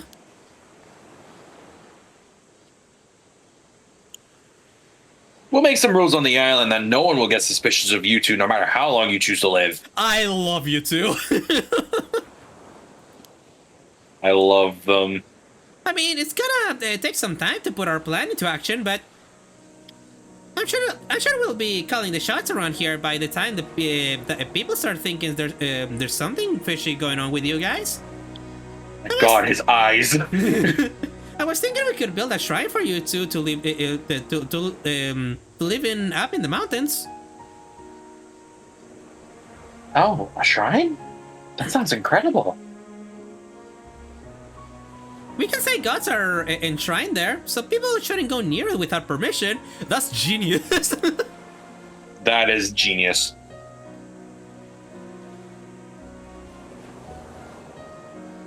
Then I'll make sure descendants of the Kumoi family are protectors of that shrine all the way down to the family line, so they'll always protect you. Oh my god, it's like what they did on Taishima. Yeah. When the island on the island were protecting the mermaids. Yeah, they're pulling a Taishima.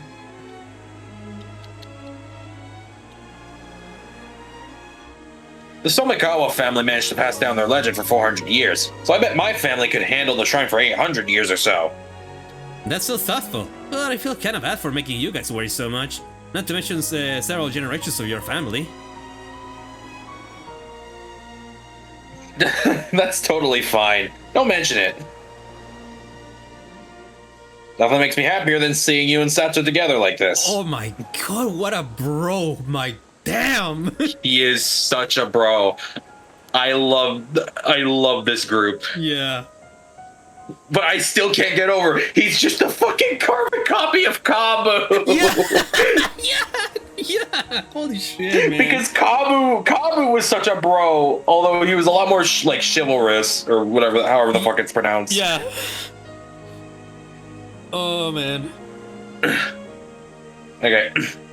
I know you went a lot to get to this point, Yuza. I'm really happy for you. It's Sammy. Aww. Aww. I'm seriously so happy for you. Like, seriously overjoyed. He's gonna be crying. Man, yeah. You heard the man. That's why we won't leave anyone get in the way of all this happiness. Oh, that fucking smile. Oh my god. Asami, Tsukasa, thank you both so much. Oh, Tsukasa. The fact that you think of all these plans just for us means the world to me. Well, there was one other reason. Yuza's never been the type to look before he leaps, so we wanted to be around to make sure he doesn't get into any more trouble. Ah, good point. Hey, that's not true. You're the one who always got me into messes, Asami. Nope, you're both wrong. You have any idea how much apologies I had to do for you guys over the years? Oh, but you're gonna make it up to me now. I'll wear you both to the bone. You too, Sato. We're gonna put Kamishima on the map. You got it. Just tell me what to do. I'll keep getting each other into and out of trouble from here on out. Oh, yay! That's great. There is a legend in Kamishima. It is a story passed down through the generations about two gods in the guise of a young man and a young woman. They would often leave their shrine, disguised as ordinary humans, and happily stroll through the town. On occasion, they would sneak off the island and travel around the country before returning. People of the island would stop and give a small bow whenever they came across the couple, and silently watch as they went on their way. No one knew from whence the pair had come. Their history was shrouded in mystery. But it is said that this mischievously playful and intimately harmonious couple will always look upon one another with pure joy. There was apparently only one inviolable rule concerning the pair. One must never sneak up and startle them from behind! Oh, that's great. Oh, that's great.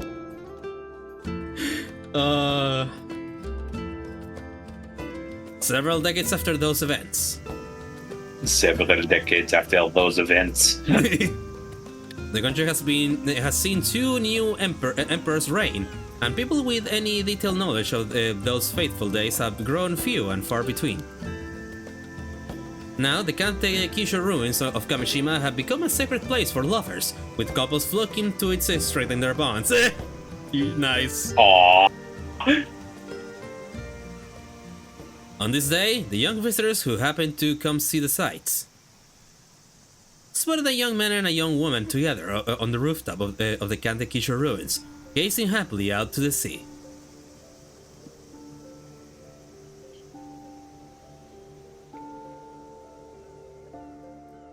Now that is what I call a happy, and oh my god, they really improved this place a lot. Yeah.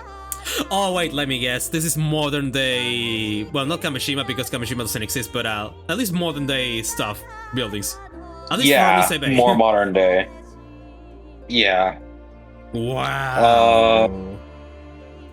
What a fucking ending. What an ending. Yeah, holy Just shit. absolute cinema. Absolute cinema. Oh my god. Also, very interesting choice of music for the credits. Yeah.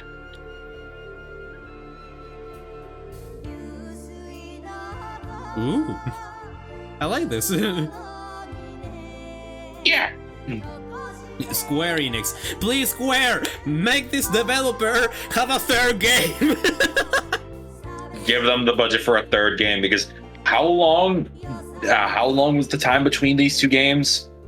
Oh, like okay, the other game was like done in like 2020, so like yeah, around 5 to 6 years. 6 years. Jesus. Yeah, no, it took a very long time for them to do the sequel.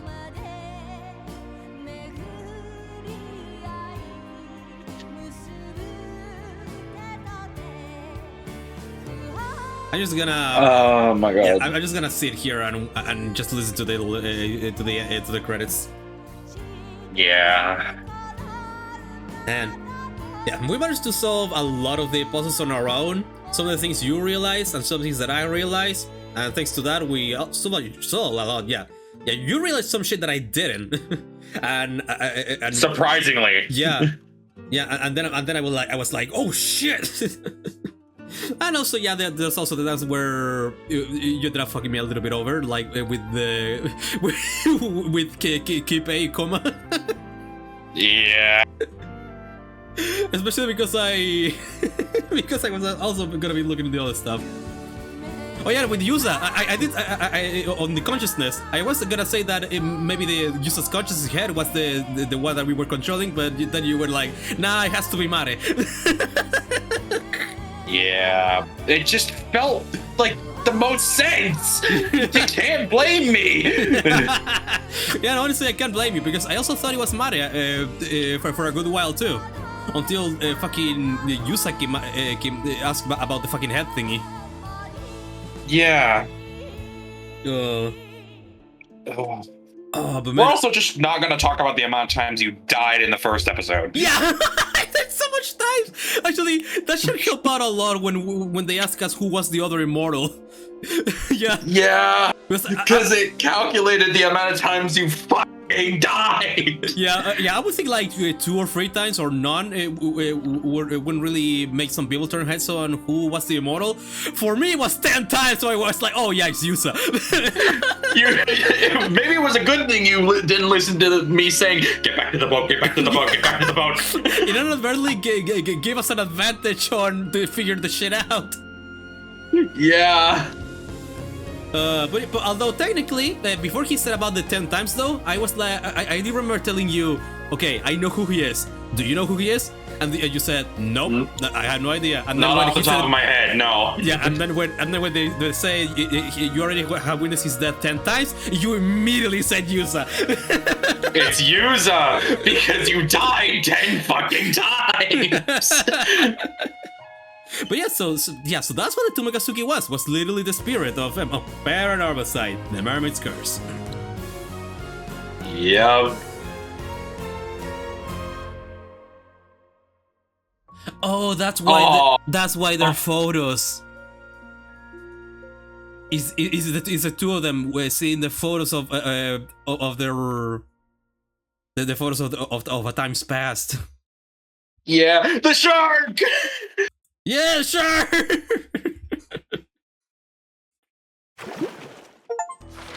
Legends of Kamishima Twin Gods. Reach Yusa Minakuchi's ending.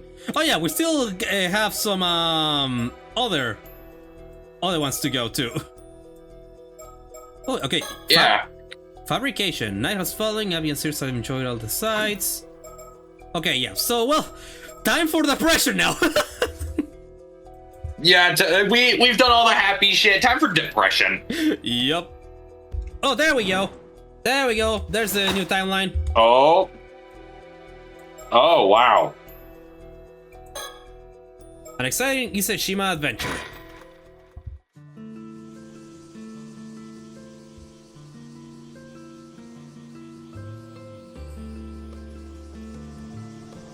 And so, Circe and Avi made their way back to Toba in search of Kipe Ikoma. Who are you talking to? Oh yeah, and then we get, and then I'm guessing we can get the other ending with the other thing. Yeah, since we're done with Sat on that front, but with Abby, I think we can also still not kill the bitch. But because something tells me that by killing 2 people now, we're gonna get a little bit in trouble. Arrested. Yeah. Feels more exciting this way, doesn't it? Huh. You might be right. But it seems like you just missed him. Even though he claimed he's afraid of the ocean. The people at the port said he left for Kamishima on a chartered boat.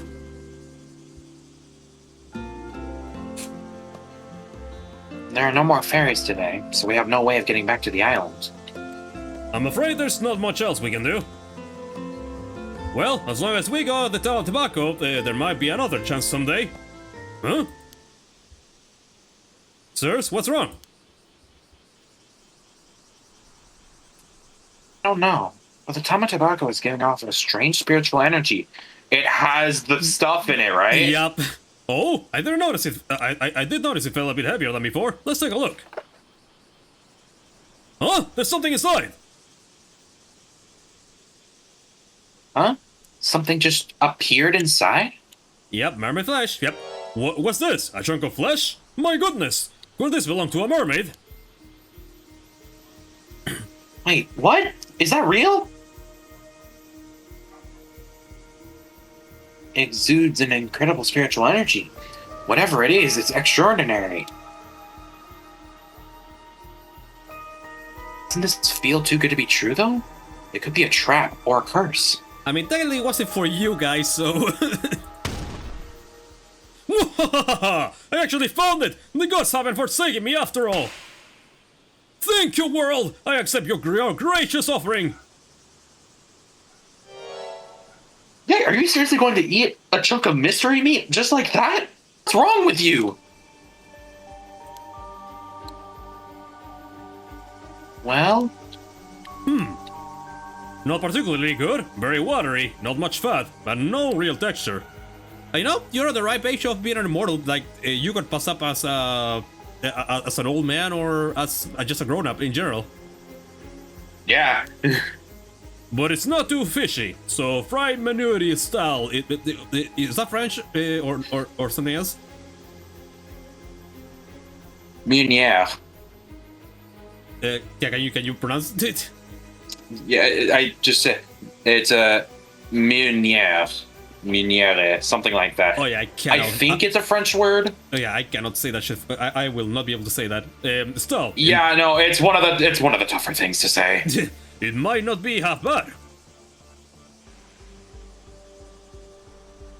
It's all well and good, but I wasn't asking about the taste. I'm not planning on trying any. How do you feel? Is immortality setting in? Yeah, you would have to die first, buddy. I don't feel any different. Want me to stab you or something? Whoa, slow down! What if it didn't work? I just suffer a painful skewering for nothing. Yeah, well, I'm pretty sure painful things will still hurt you, even when you're immortal. As far as I understand it, an immortal body doesn't regenerate unless you're fatally wounded. In that case, I must politely decline. I am not the biggest fan of pain, you see. Anyway. Really, because of how much you said you almost died earlier. Yeah. Anyway, I'm sure I'll find out if it worked one day. The fact that we got a hold of the Tomate Back was already worth the trip. Well, as long as you're happy, that's all that matters. And that concludes Avi and Cersei's exciting Iseshima adventure. Thanks for reading, everyone. Ah, he's narrating again. Well now, I suppose I'll be going back to the US. What about you, sirs? I think I'll keep exploring the Key region for a little while longer.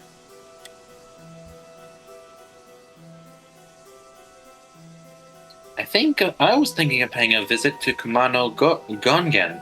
That was a deity of the Kumano region, right?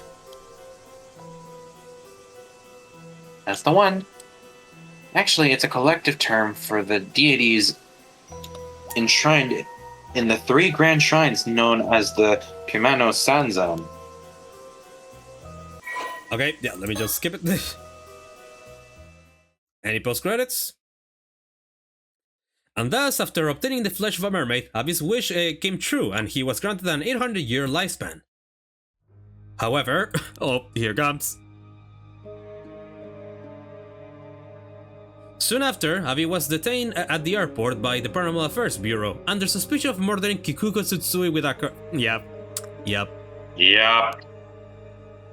It was the mangled half-fish remains of Kikuko Tsutsui washed ashore on the coast of Toba that brought the crime to light.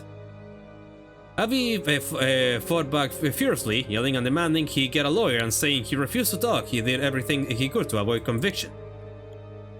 In the end, the case never went to court. However, citing the rule that 800 years immortals must be sealed away, a decision was made.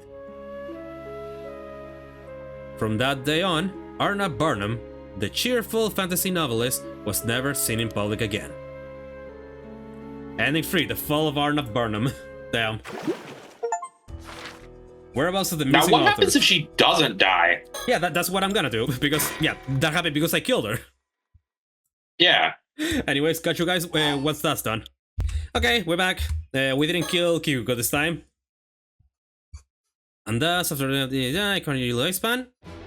Oh, a man like him, who constantly seeks out new adventure, would most assuredly never encounter a dull day in those 800 years. Living his life to the fullest, he traveled the world in an everlasting search of thrilling mysteries and marvels.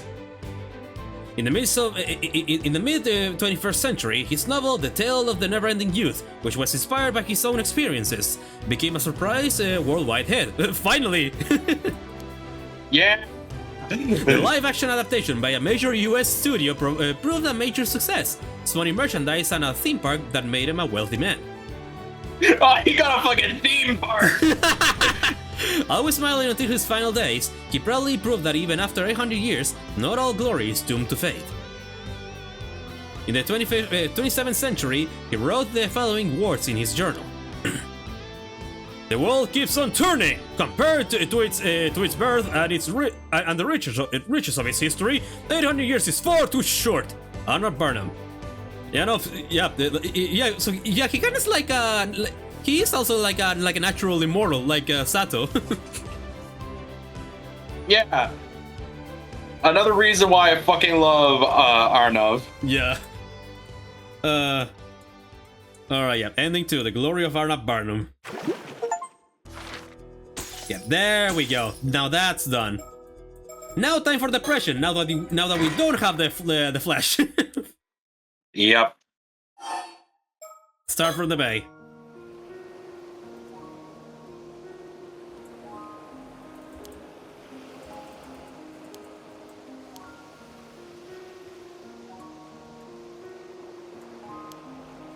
Yeah, we know this.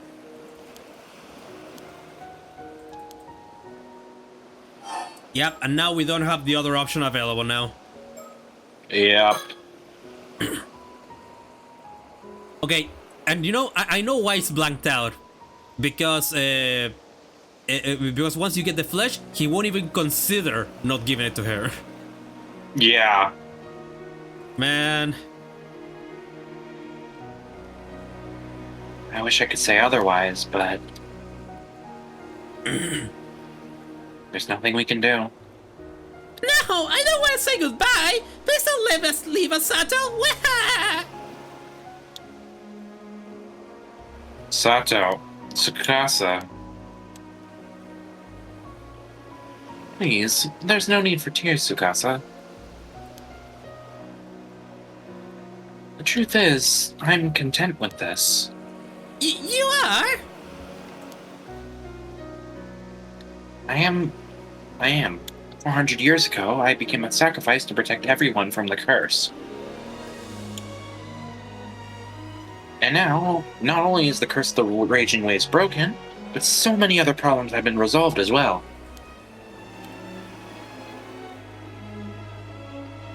Like with the mermaids and Tomoshige, after all this time, everything is finally settled.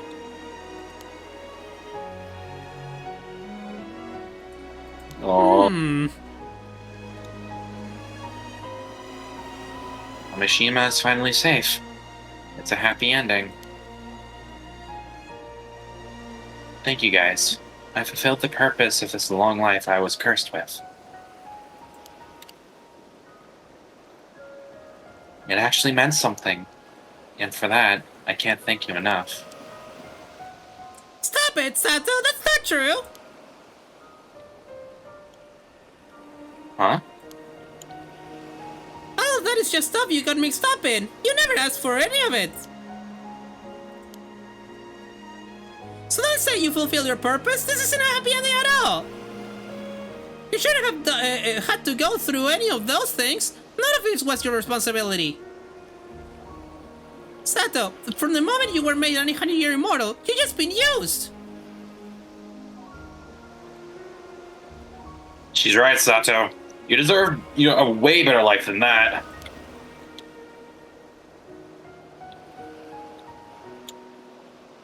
If all you've done is get dragged into Tomoshige's schemes time and time again, that's just too sad.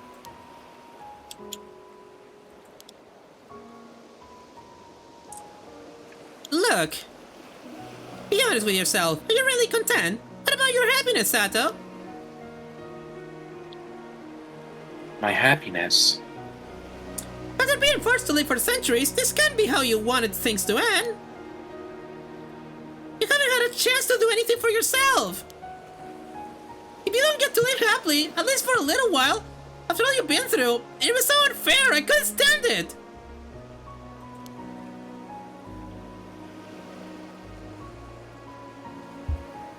Thanks, Tsukasa.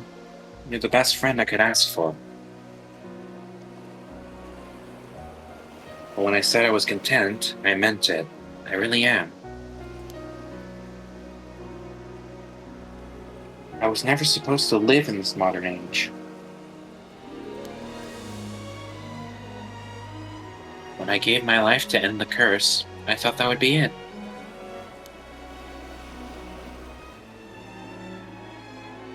But it wasn't. I got to experience a time unlike anything I'd ever known and meet so many people. Every day has been a whirlwind of activity. Above all, I've made some really good friends who care for me so much that they'll cry for me. I've had so much fun these past few months, I can't even begin to describe it. It's a miracle. I've been happier than I ever thought possible. So I have no regrets. Seriously. Sato. I'm so sorry. I feel so powerless. I just wish I could do something for you. Me too. I'm sorry, Sato. If only I'd known. I've been so wrapped up in my own problems. Aww. I've always been the one left behind. I never actually had anyone grieve for me. Turns out it's a pretty nice feeling. Being the center of attention suits me just fine. Don't hold back now. Jeez, Sato. Only you could say something like that in a time like this. Sato, Yes? I'm so sorry. Seriously, I feel so bad. I wish I could... I just...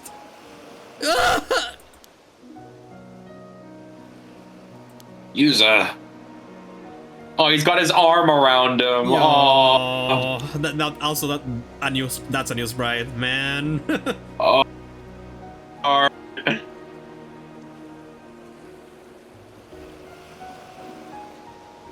Oh, I didn't know you're such a crybaby, Yuza. Come on, can't you be your usual goofy self? Could really use a laugh. You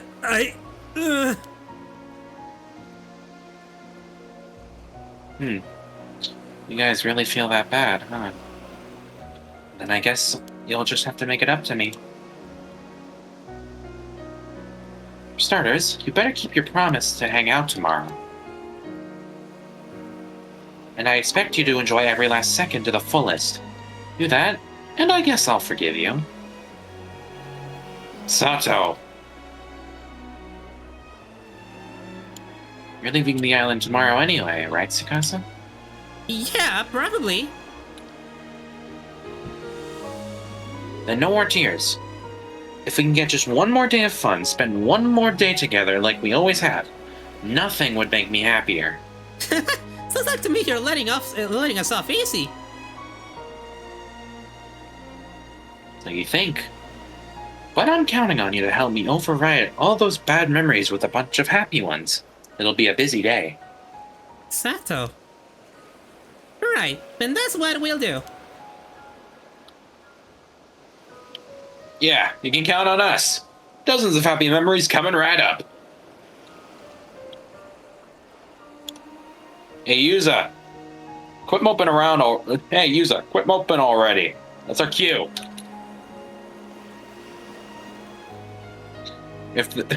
Even if there was a time for one of your oddball jokes, it's right now. I know. That night, we stayed out in the bay, talking and swapping stories until the sun came up.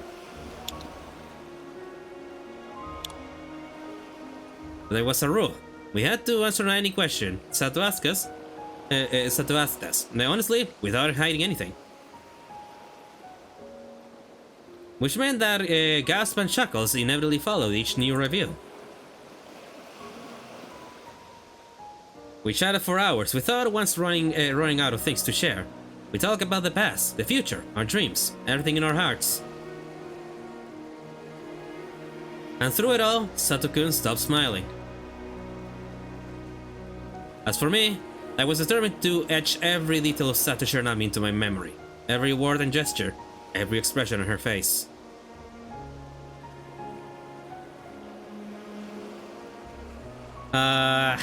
Yep. Even loyal to the end through and through. Yep. And that hurts, honestly. Yeah, that hurts a lot.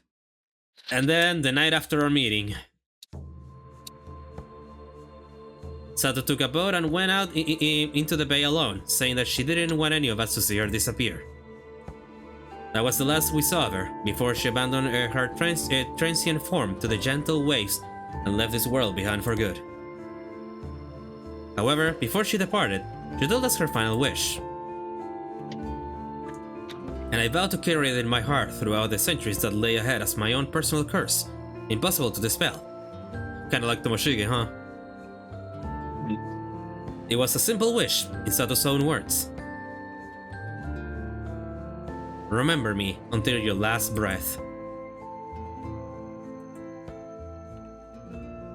Ending 5. Sato Shiranami's Curse. Oh. Oh. Yeah, that was the pressure, alright. Fuck. Oh. Oh, hey, storyteller. I just wanted to see the endings, don't worry about it. Yeah. You done well making it this far. I applaud your efforts. I already did, buddy. Here is a tale that has been painstakingly woven over the past 800 years on Kamishima of Ise Bay. Thanks to you, peace has descended upon the island once more. For that, you have my sincerest gratitude. While a few sacrifices may have been made along the way, we must content ourselves with the fact that they were within permissible limits. Yeah, like Wakamura. I shall take my leave of you now, until next we meet.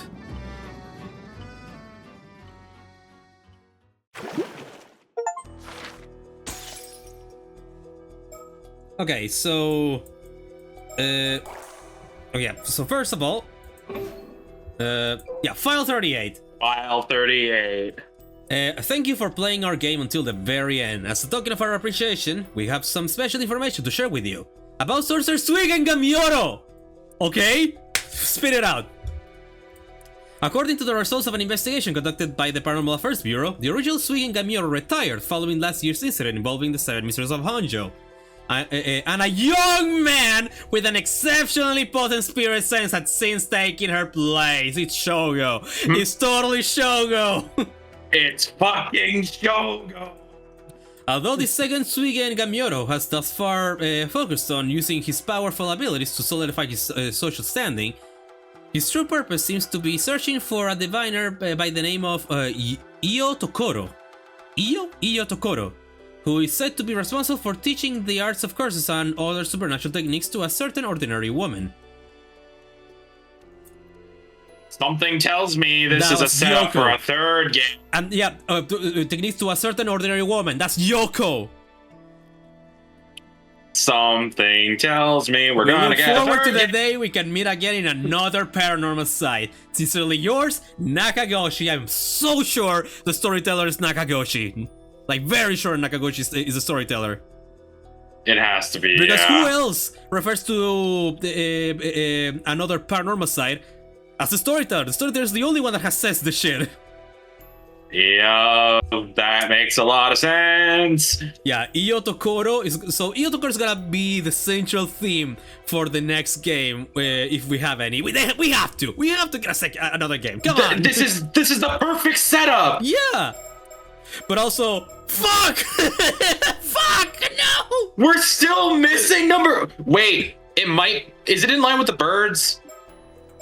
We have that fucking theater now.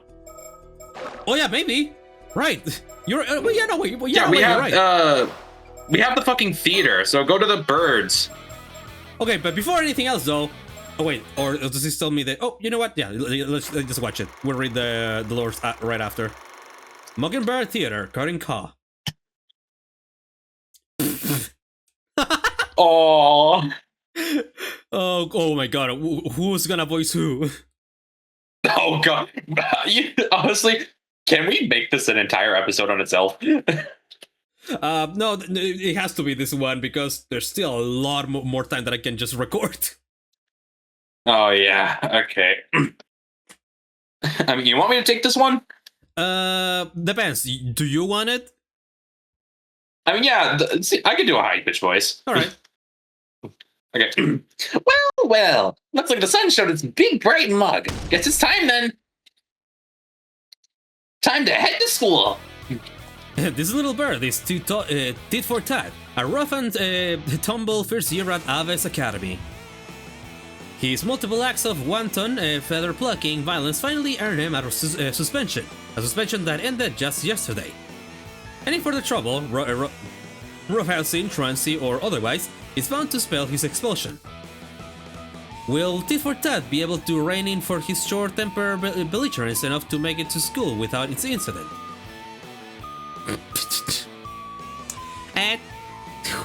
What even voice do I get? Caca! Tit for Tat! Just in time! Here to give my tunes a listen! Well, if it ain't Blues Cruise, the best bells are on the beach. I'd love to stay and listen, but I'm gonna haul tail feather today. No fair! It'll only take a minute of your time to hear my latest tunes. Freshly hatched, too. What do you say? New beats, you say? Now this I gotta hear. Come on, then. Pour your soul out for me. Oh dear, it seems Tit for Tat has gotten distracted already. Will he really be able to to get to school on time? 20 minutes later. And that's a wrap! Ew, what was that? 20 encores I called for? Couldn't help myself. Your passion for this beach skewered me through my little bird heart. Glad to hear it. This is a special spot for us ocean outlaws, you know? All we want is a place to stretch our wings and have a good time. But things have been a bit dicey around here lately. Trouble brewing in the neighborhood, is there? Savage little punks been tearing their way through everyone's turf recently. Folks are calling him the Savage Snowball. What? All that happened while I was stuck at home. And what's with that half-plucked excuse for a name? Don't you worry, our almost response as as big as his wingspan. Yeah, I bet he'll sort it all out for us. Yeah, it's nice to have good buddies to rely on. Wouldn't mind meeting the big bird myself sometimes. Anyway, I gotta fly. Can't be late on my first day back. fucking music. He seems tit for tat finally on the road to school. His early rise means that he still has time to spare, but the clock is ticking. Good morning, tit for tat. Looks like your suspension is finally over, hey?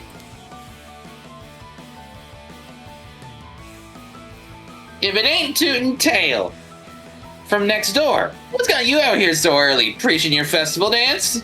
It's not for a festival, silly. We're the step dancing stars, the bamboo breakers, and these pedestrians on our stage. Don't blame me when the other members get mad at you if you keep getting it wrong on purpose like that. Oh, sure, you take it. Hold it right there. I don't know who this is. These Off the top of my head. These perfectly synchronized shouts. Oh my god. That's the twin leader of the bamboo breakers, the Jamie Javas.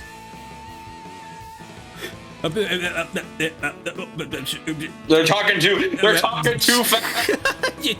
Okay, I'll just read. 20 minutes later. Yeah, I know, fuck it, let's just not read it. Yep. Okay, there we go. For that, we challenge you to a dance off. And if you win, you have to join the bamboo breakers. There we go. We said it at the same time. Yeah. I can't deny the strength of your passion. Get ready to kick up your heels. You got yourself a dance off. You featherbraids are talking so much the text box couldn't keep up. Such you couldn't run your beaks like that, huh? Nice. We love a good fourth wall break. Yeah. You want to fight? You got one. Hope you're ready to be turned into pillow stuffing, punks. Oh my god. therefore that, you stop it right now. Just You can't afford to be late today, right? Leave this to me and get to school. You're one tough bird, Tootin' Tail. But I appreciate you knocked some sense into me. I'll pay you back for this, I swear. Oh my god. There's also other two here. Sure thing. Let's go eat those pellets everyone be talking about later. Wait, what about our stinker debut? Our heroes suffer quite the holdup, but luckily, no feathers ended up flying in the end. And now the school gates are straight ahead. Will he make it through them before the bell tolls? Oh my god. You or me? I imagine it's a deeper voice. Yeah, okay. Tea for Dad, you're finally here. Little Blue, you've been waiting here this whole time? Oh, I knew you were my best bud for a reason. You're seriously cutting it close, though. Now tell me you slept in on your first day back. Nope. I got up with the sun like a good and early bird. Just had to go through a whole song and dance on my way. That's all. Very literally. Just because you were an early bird doesn't mean you had the time to spend catching worms, man. No time for worms today. Been stacking a few bugs along the way, though. Took around 20 minutes, but I gobbled them all up. You might as well have gone for the worms at that rate. Oh, hello there. Anyway, let's get through the gates before they close. Come on. Don't head on. Oh, you know what? I'll do it. Yeah, I'll do it. You do the other one. I headed up to my crest with this bird shit. We're settling who's the biggest bird on the block is right here, right now. All this about? Oh no! Of all the birds!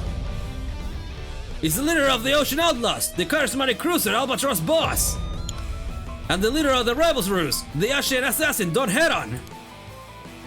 Oh my god, look at how vibrating!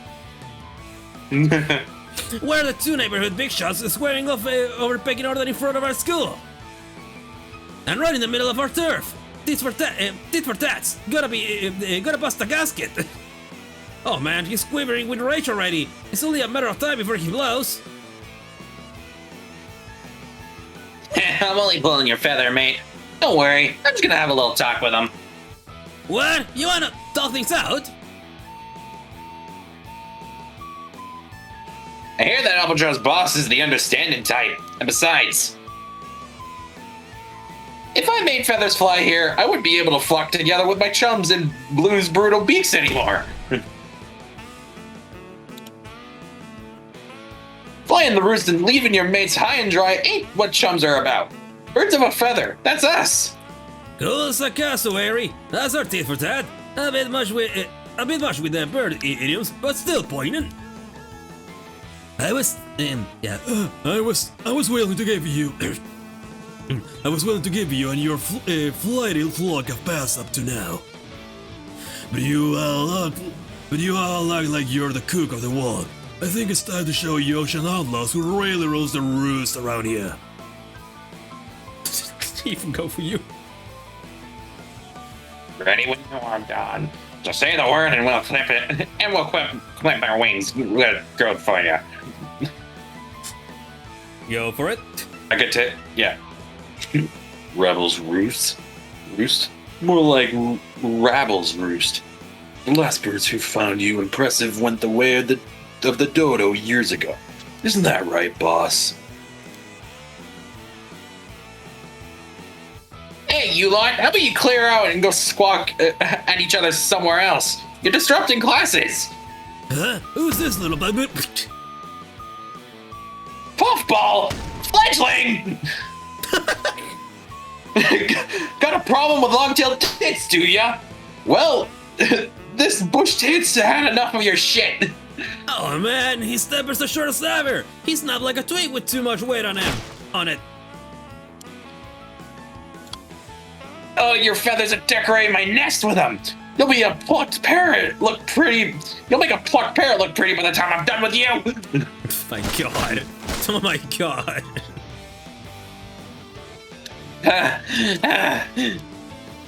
Amazing. He tore through the local heavyweights like they were damn nestling material. Damn.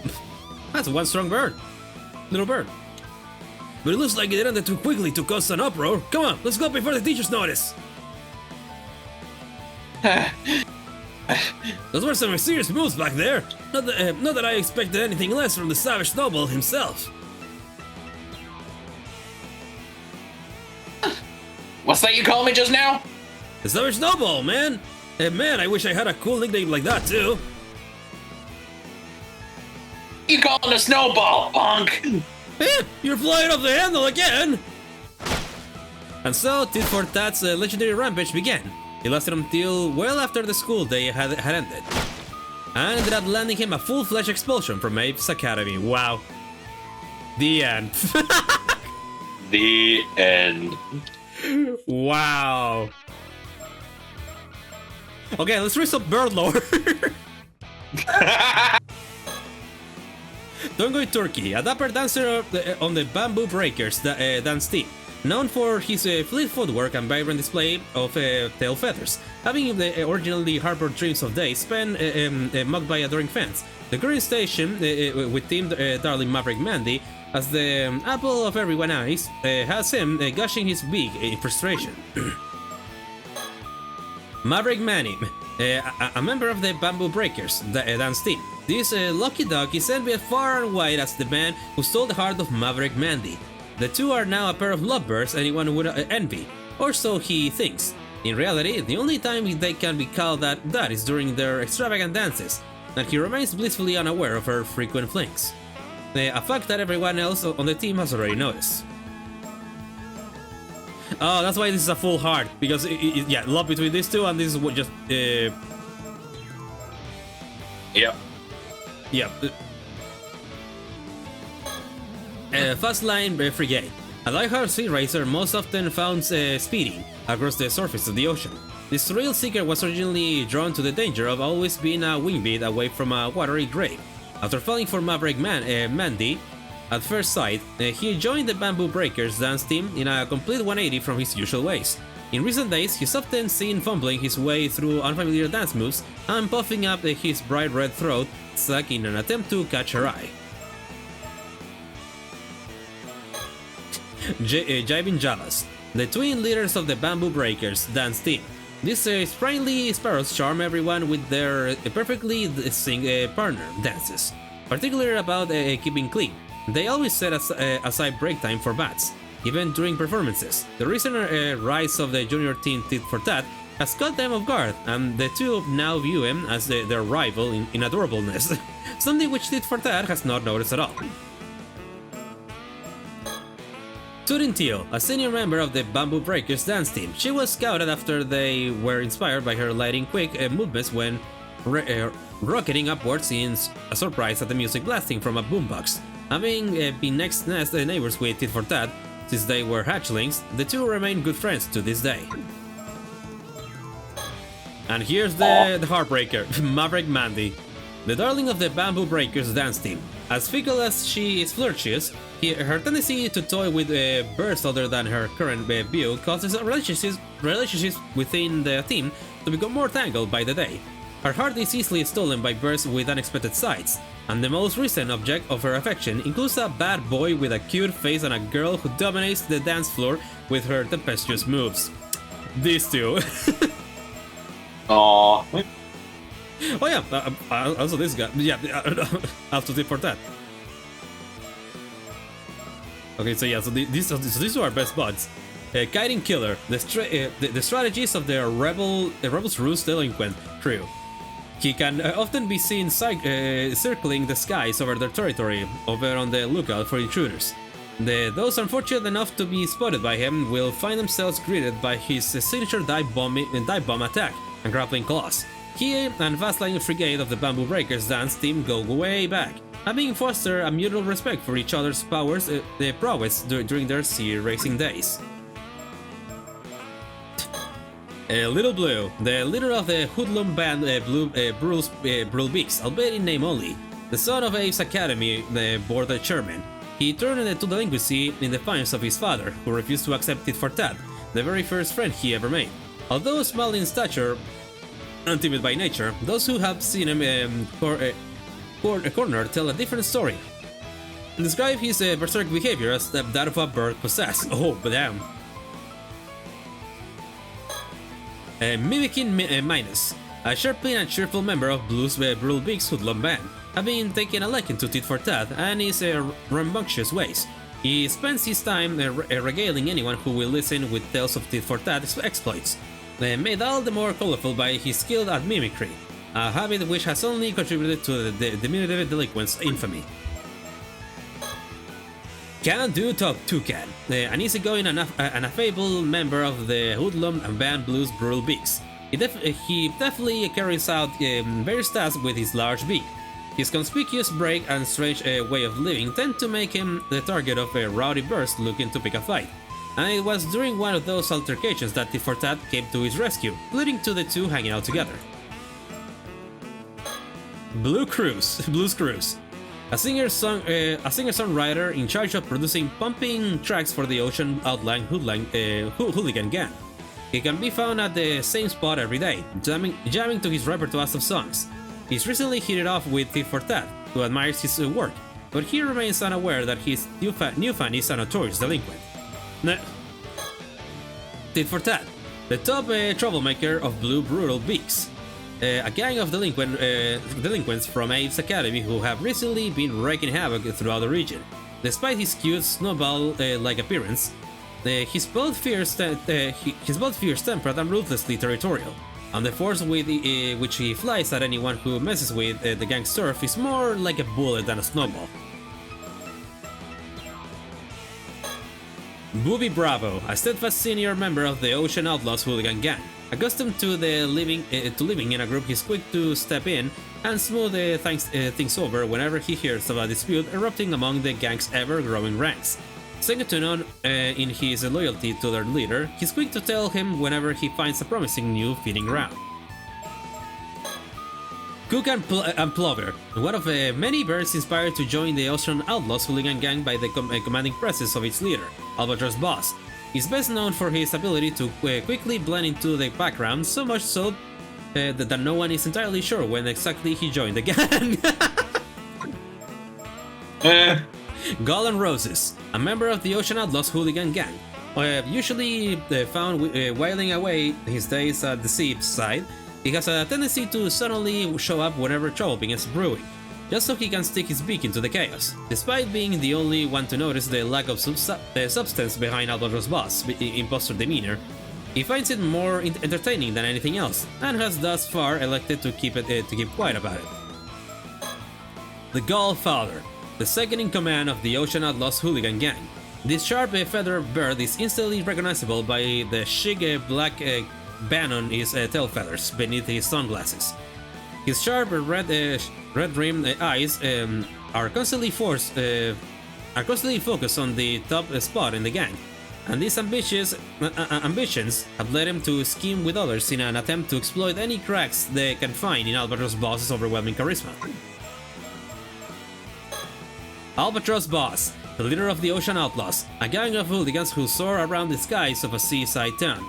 His imposing size and taciturn demeanor have won the admiration of many birds, leading to his influence growing by the day. However, the truth is, he's really not thinking of much at all. His silence just happens to be interpreted in a flattering light by those around him. Wow. It's just no thoughts. Yeah. Don Head-On, the maverick leader of the tight-knit delinquent crew Rebels Roost. Temperamental by nature, he often flares the impressive crest on his head to intimidate intruders on his turf. Although long-term rivals with the Ocean Outlaw hooligan gang, in recent days he's also found his feathers ruffled by the grisly bold antics of Blue's brutal beaks, pushing his patience to the limits. Yep. The Terminator. The captain of the radar team for the Rebels Ruse delinquent crew. Although the sight of him skimming the water during his daring dives is awe-inspiring in itself, he also commands the respect of the rest of the gang for being the first one to gain the trust of their maverick little Don Head-On.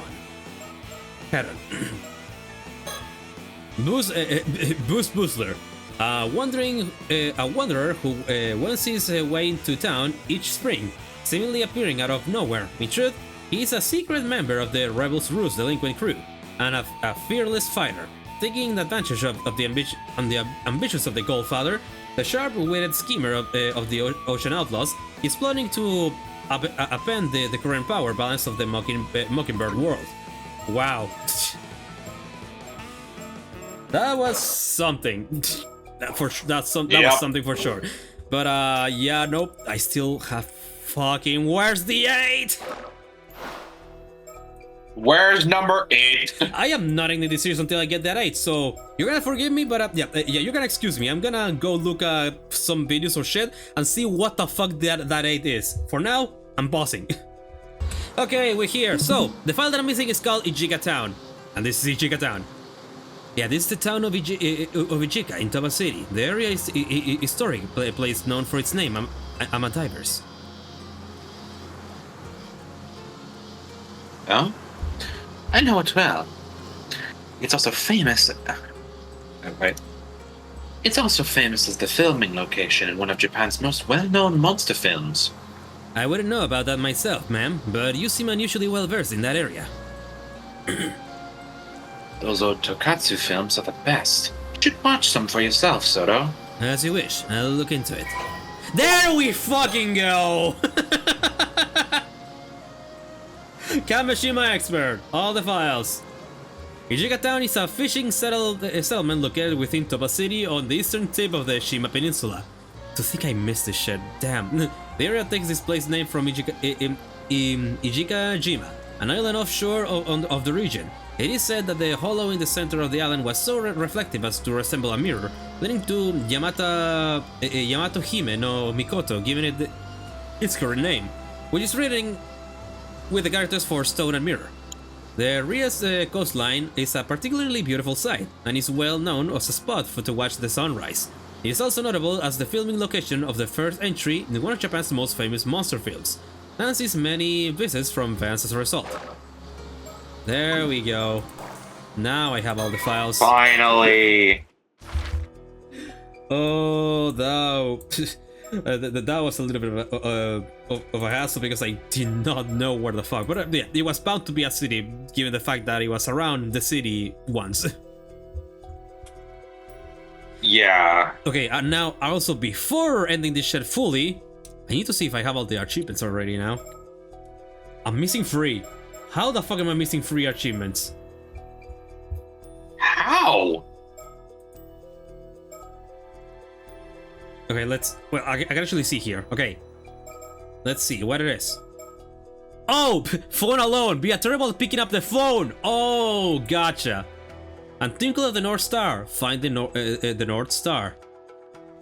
Find the North Star? What? Oh, with Avi. Avi. So it's like a when he was stargazing. Yeah, so I'm guessing a different star then. Yeah. All right, let's do that then. Let's do that then. Okay, now we have to be terrible at picking up the phone, so let's just speak with Sugasa here.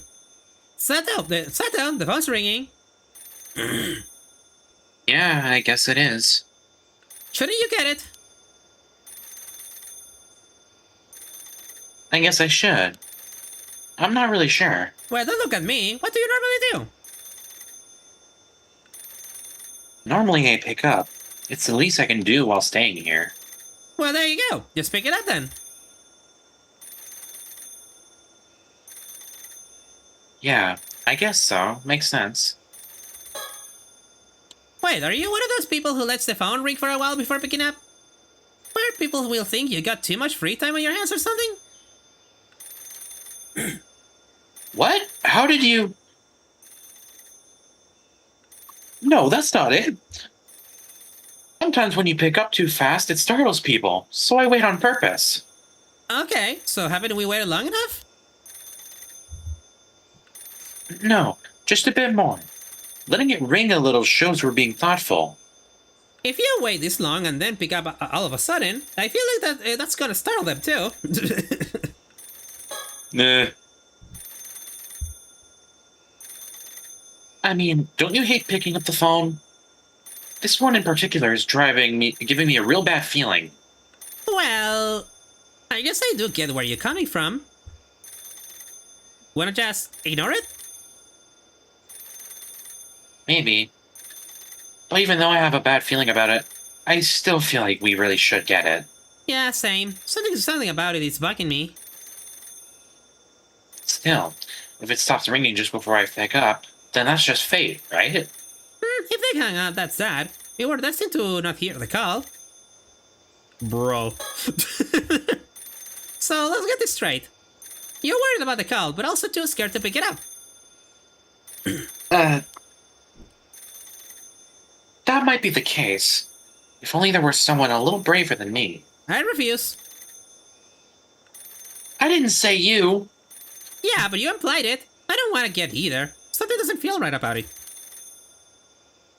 Damn. Alright, fine. I'm scared, but I'll do it. I'll pick it up. No, wait. I can't let you get involved. It's too dangerous. I'll do it. Okay, go ahead then. What? You tricked me. Oh, give me a minute. The door. Alright, I'm back.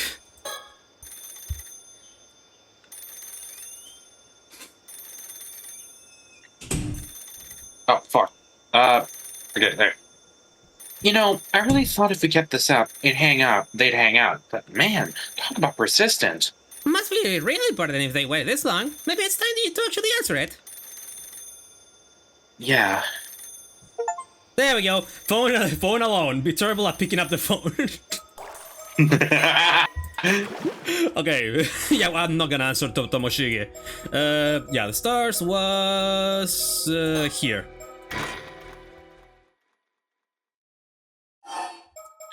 Yep, that would be nighttime. So I need to find the North Star. Okay. Okay, right. I think I present to speak with her. Talk about constellations.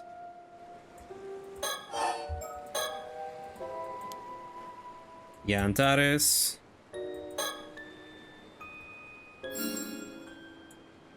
Okay, what is this one over here? That one? That one does stand out, but I'm afraid that's Arcturus from the Boodles constellation. Boots. Plus, you're looking in the wrong. Yeah. Plus, you're looking in the wrong direction. Ah, utterly mortifying.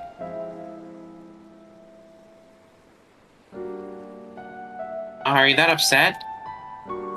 Okay, right. So yeah, North Star. So obviously north. Yeah, that's that. Then if you go up, then you go that one, and that one. That's the summer constellation. But where's the North Star? Oh. Eureka! I spotted it! Oh, never mind, that's not there.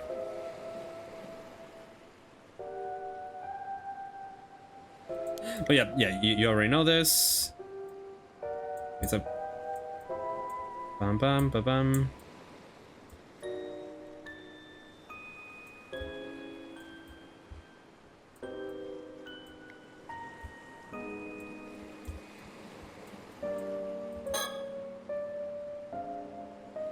If I as discerning as I believe it to be, that's the one. Oh shit, that's then a fuck.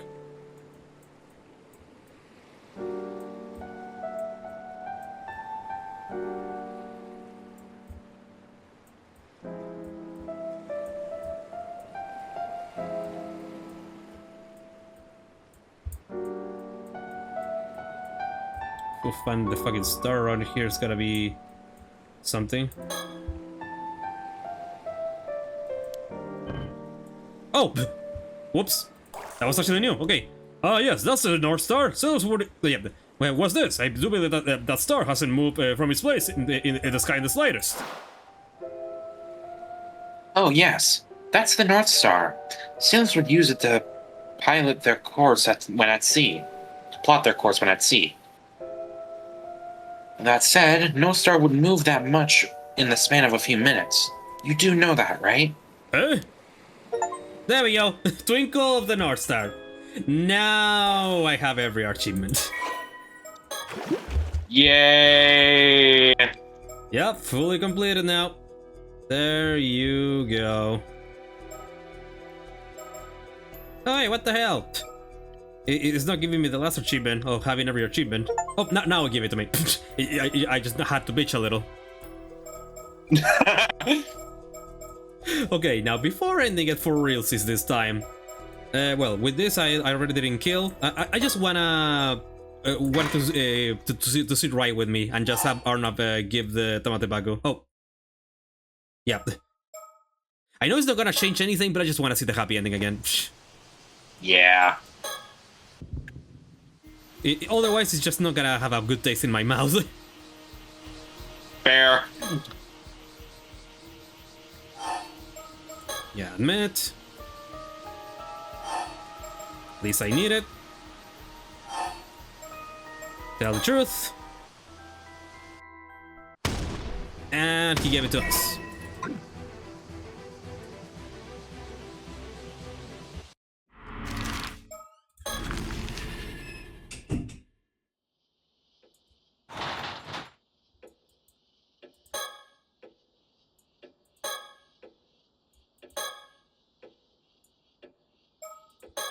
Yeah, that.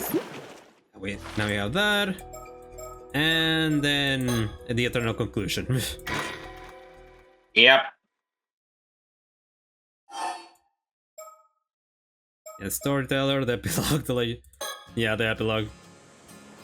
I just wanna see these little goobers. Yeah.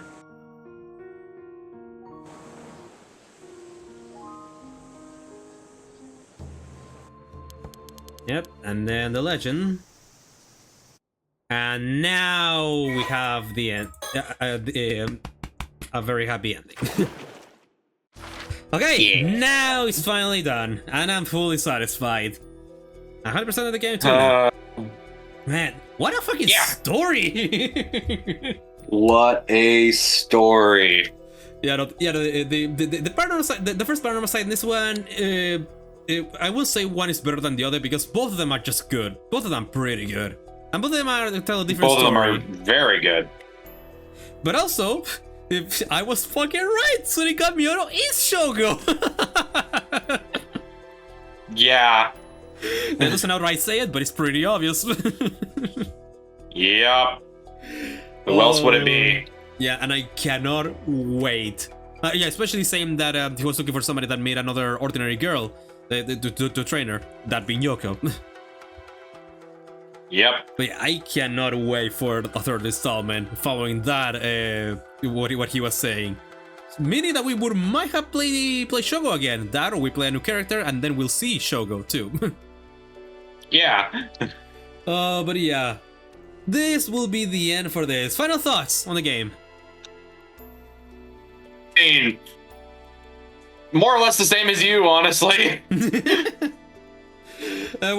Yeah, because this time, it wasn't you taking me through the game. We were going through this together. Yeah. And also, just like the previous game, I love all these characters a lot. Yeah. But now is the fucking question. Who's your favorite?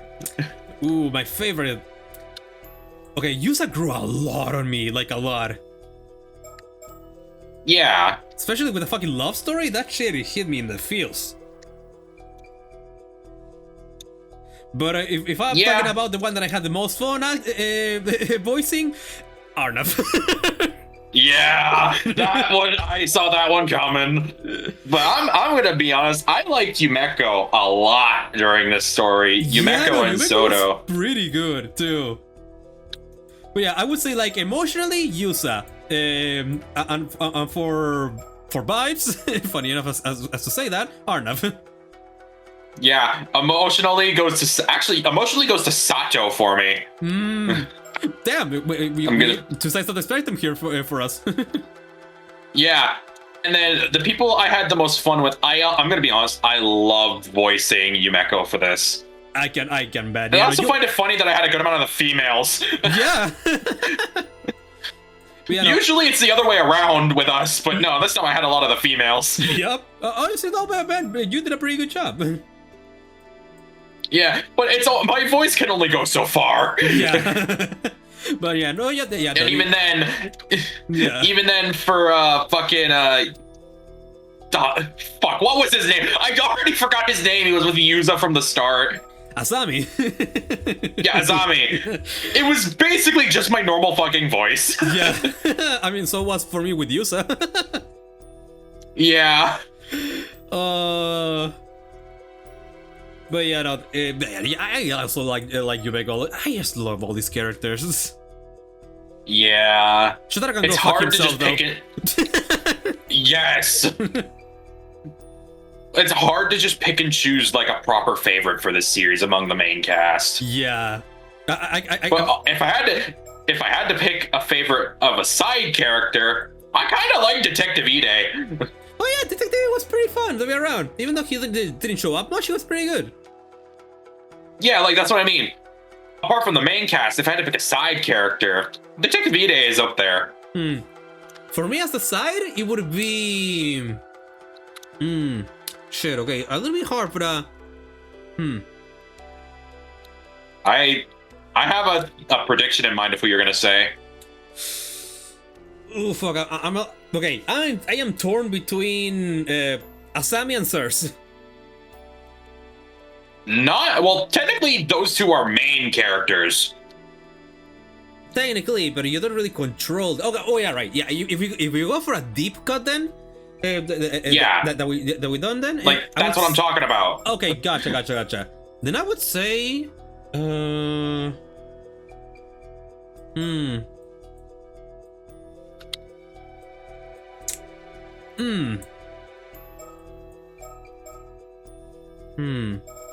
gonna have to see the names because I think I may just have forgotten. Was Soto we considered also main? Yeah. Yes. Yeah, he's alongside Yumeko. Yeah, it would. But also, yeah, that's kind of the obvious answer, but that's not the answer I had in mind given the way my question is formed. But I knew you would consider Soto because of your whole thing with Leaf. Yeah. I guess, yeah, Tsuyu. So you would be.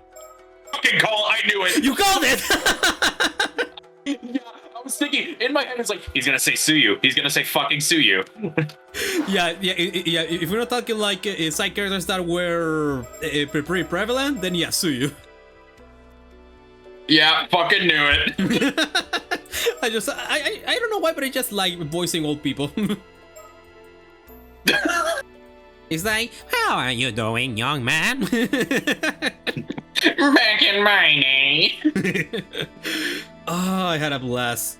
And yeah, no, in like maybe a week or coming days, or who knows when I'll call you, I have another game that I want you to experience that I kind of like Paranormasight in a way, because I have played through it, but you don't know anything about it. Oh, so we're going back to our roots then. You taking me through a game. Yep. Of course, we'll be taking a break, of course, though, because I thought you. Well, I don't doubt that you would want to voice more shit, but I think no, we need a fucking break. Yeah, it's important to take breaks between these types of games. Yep.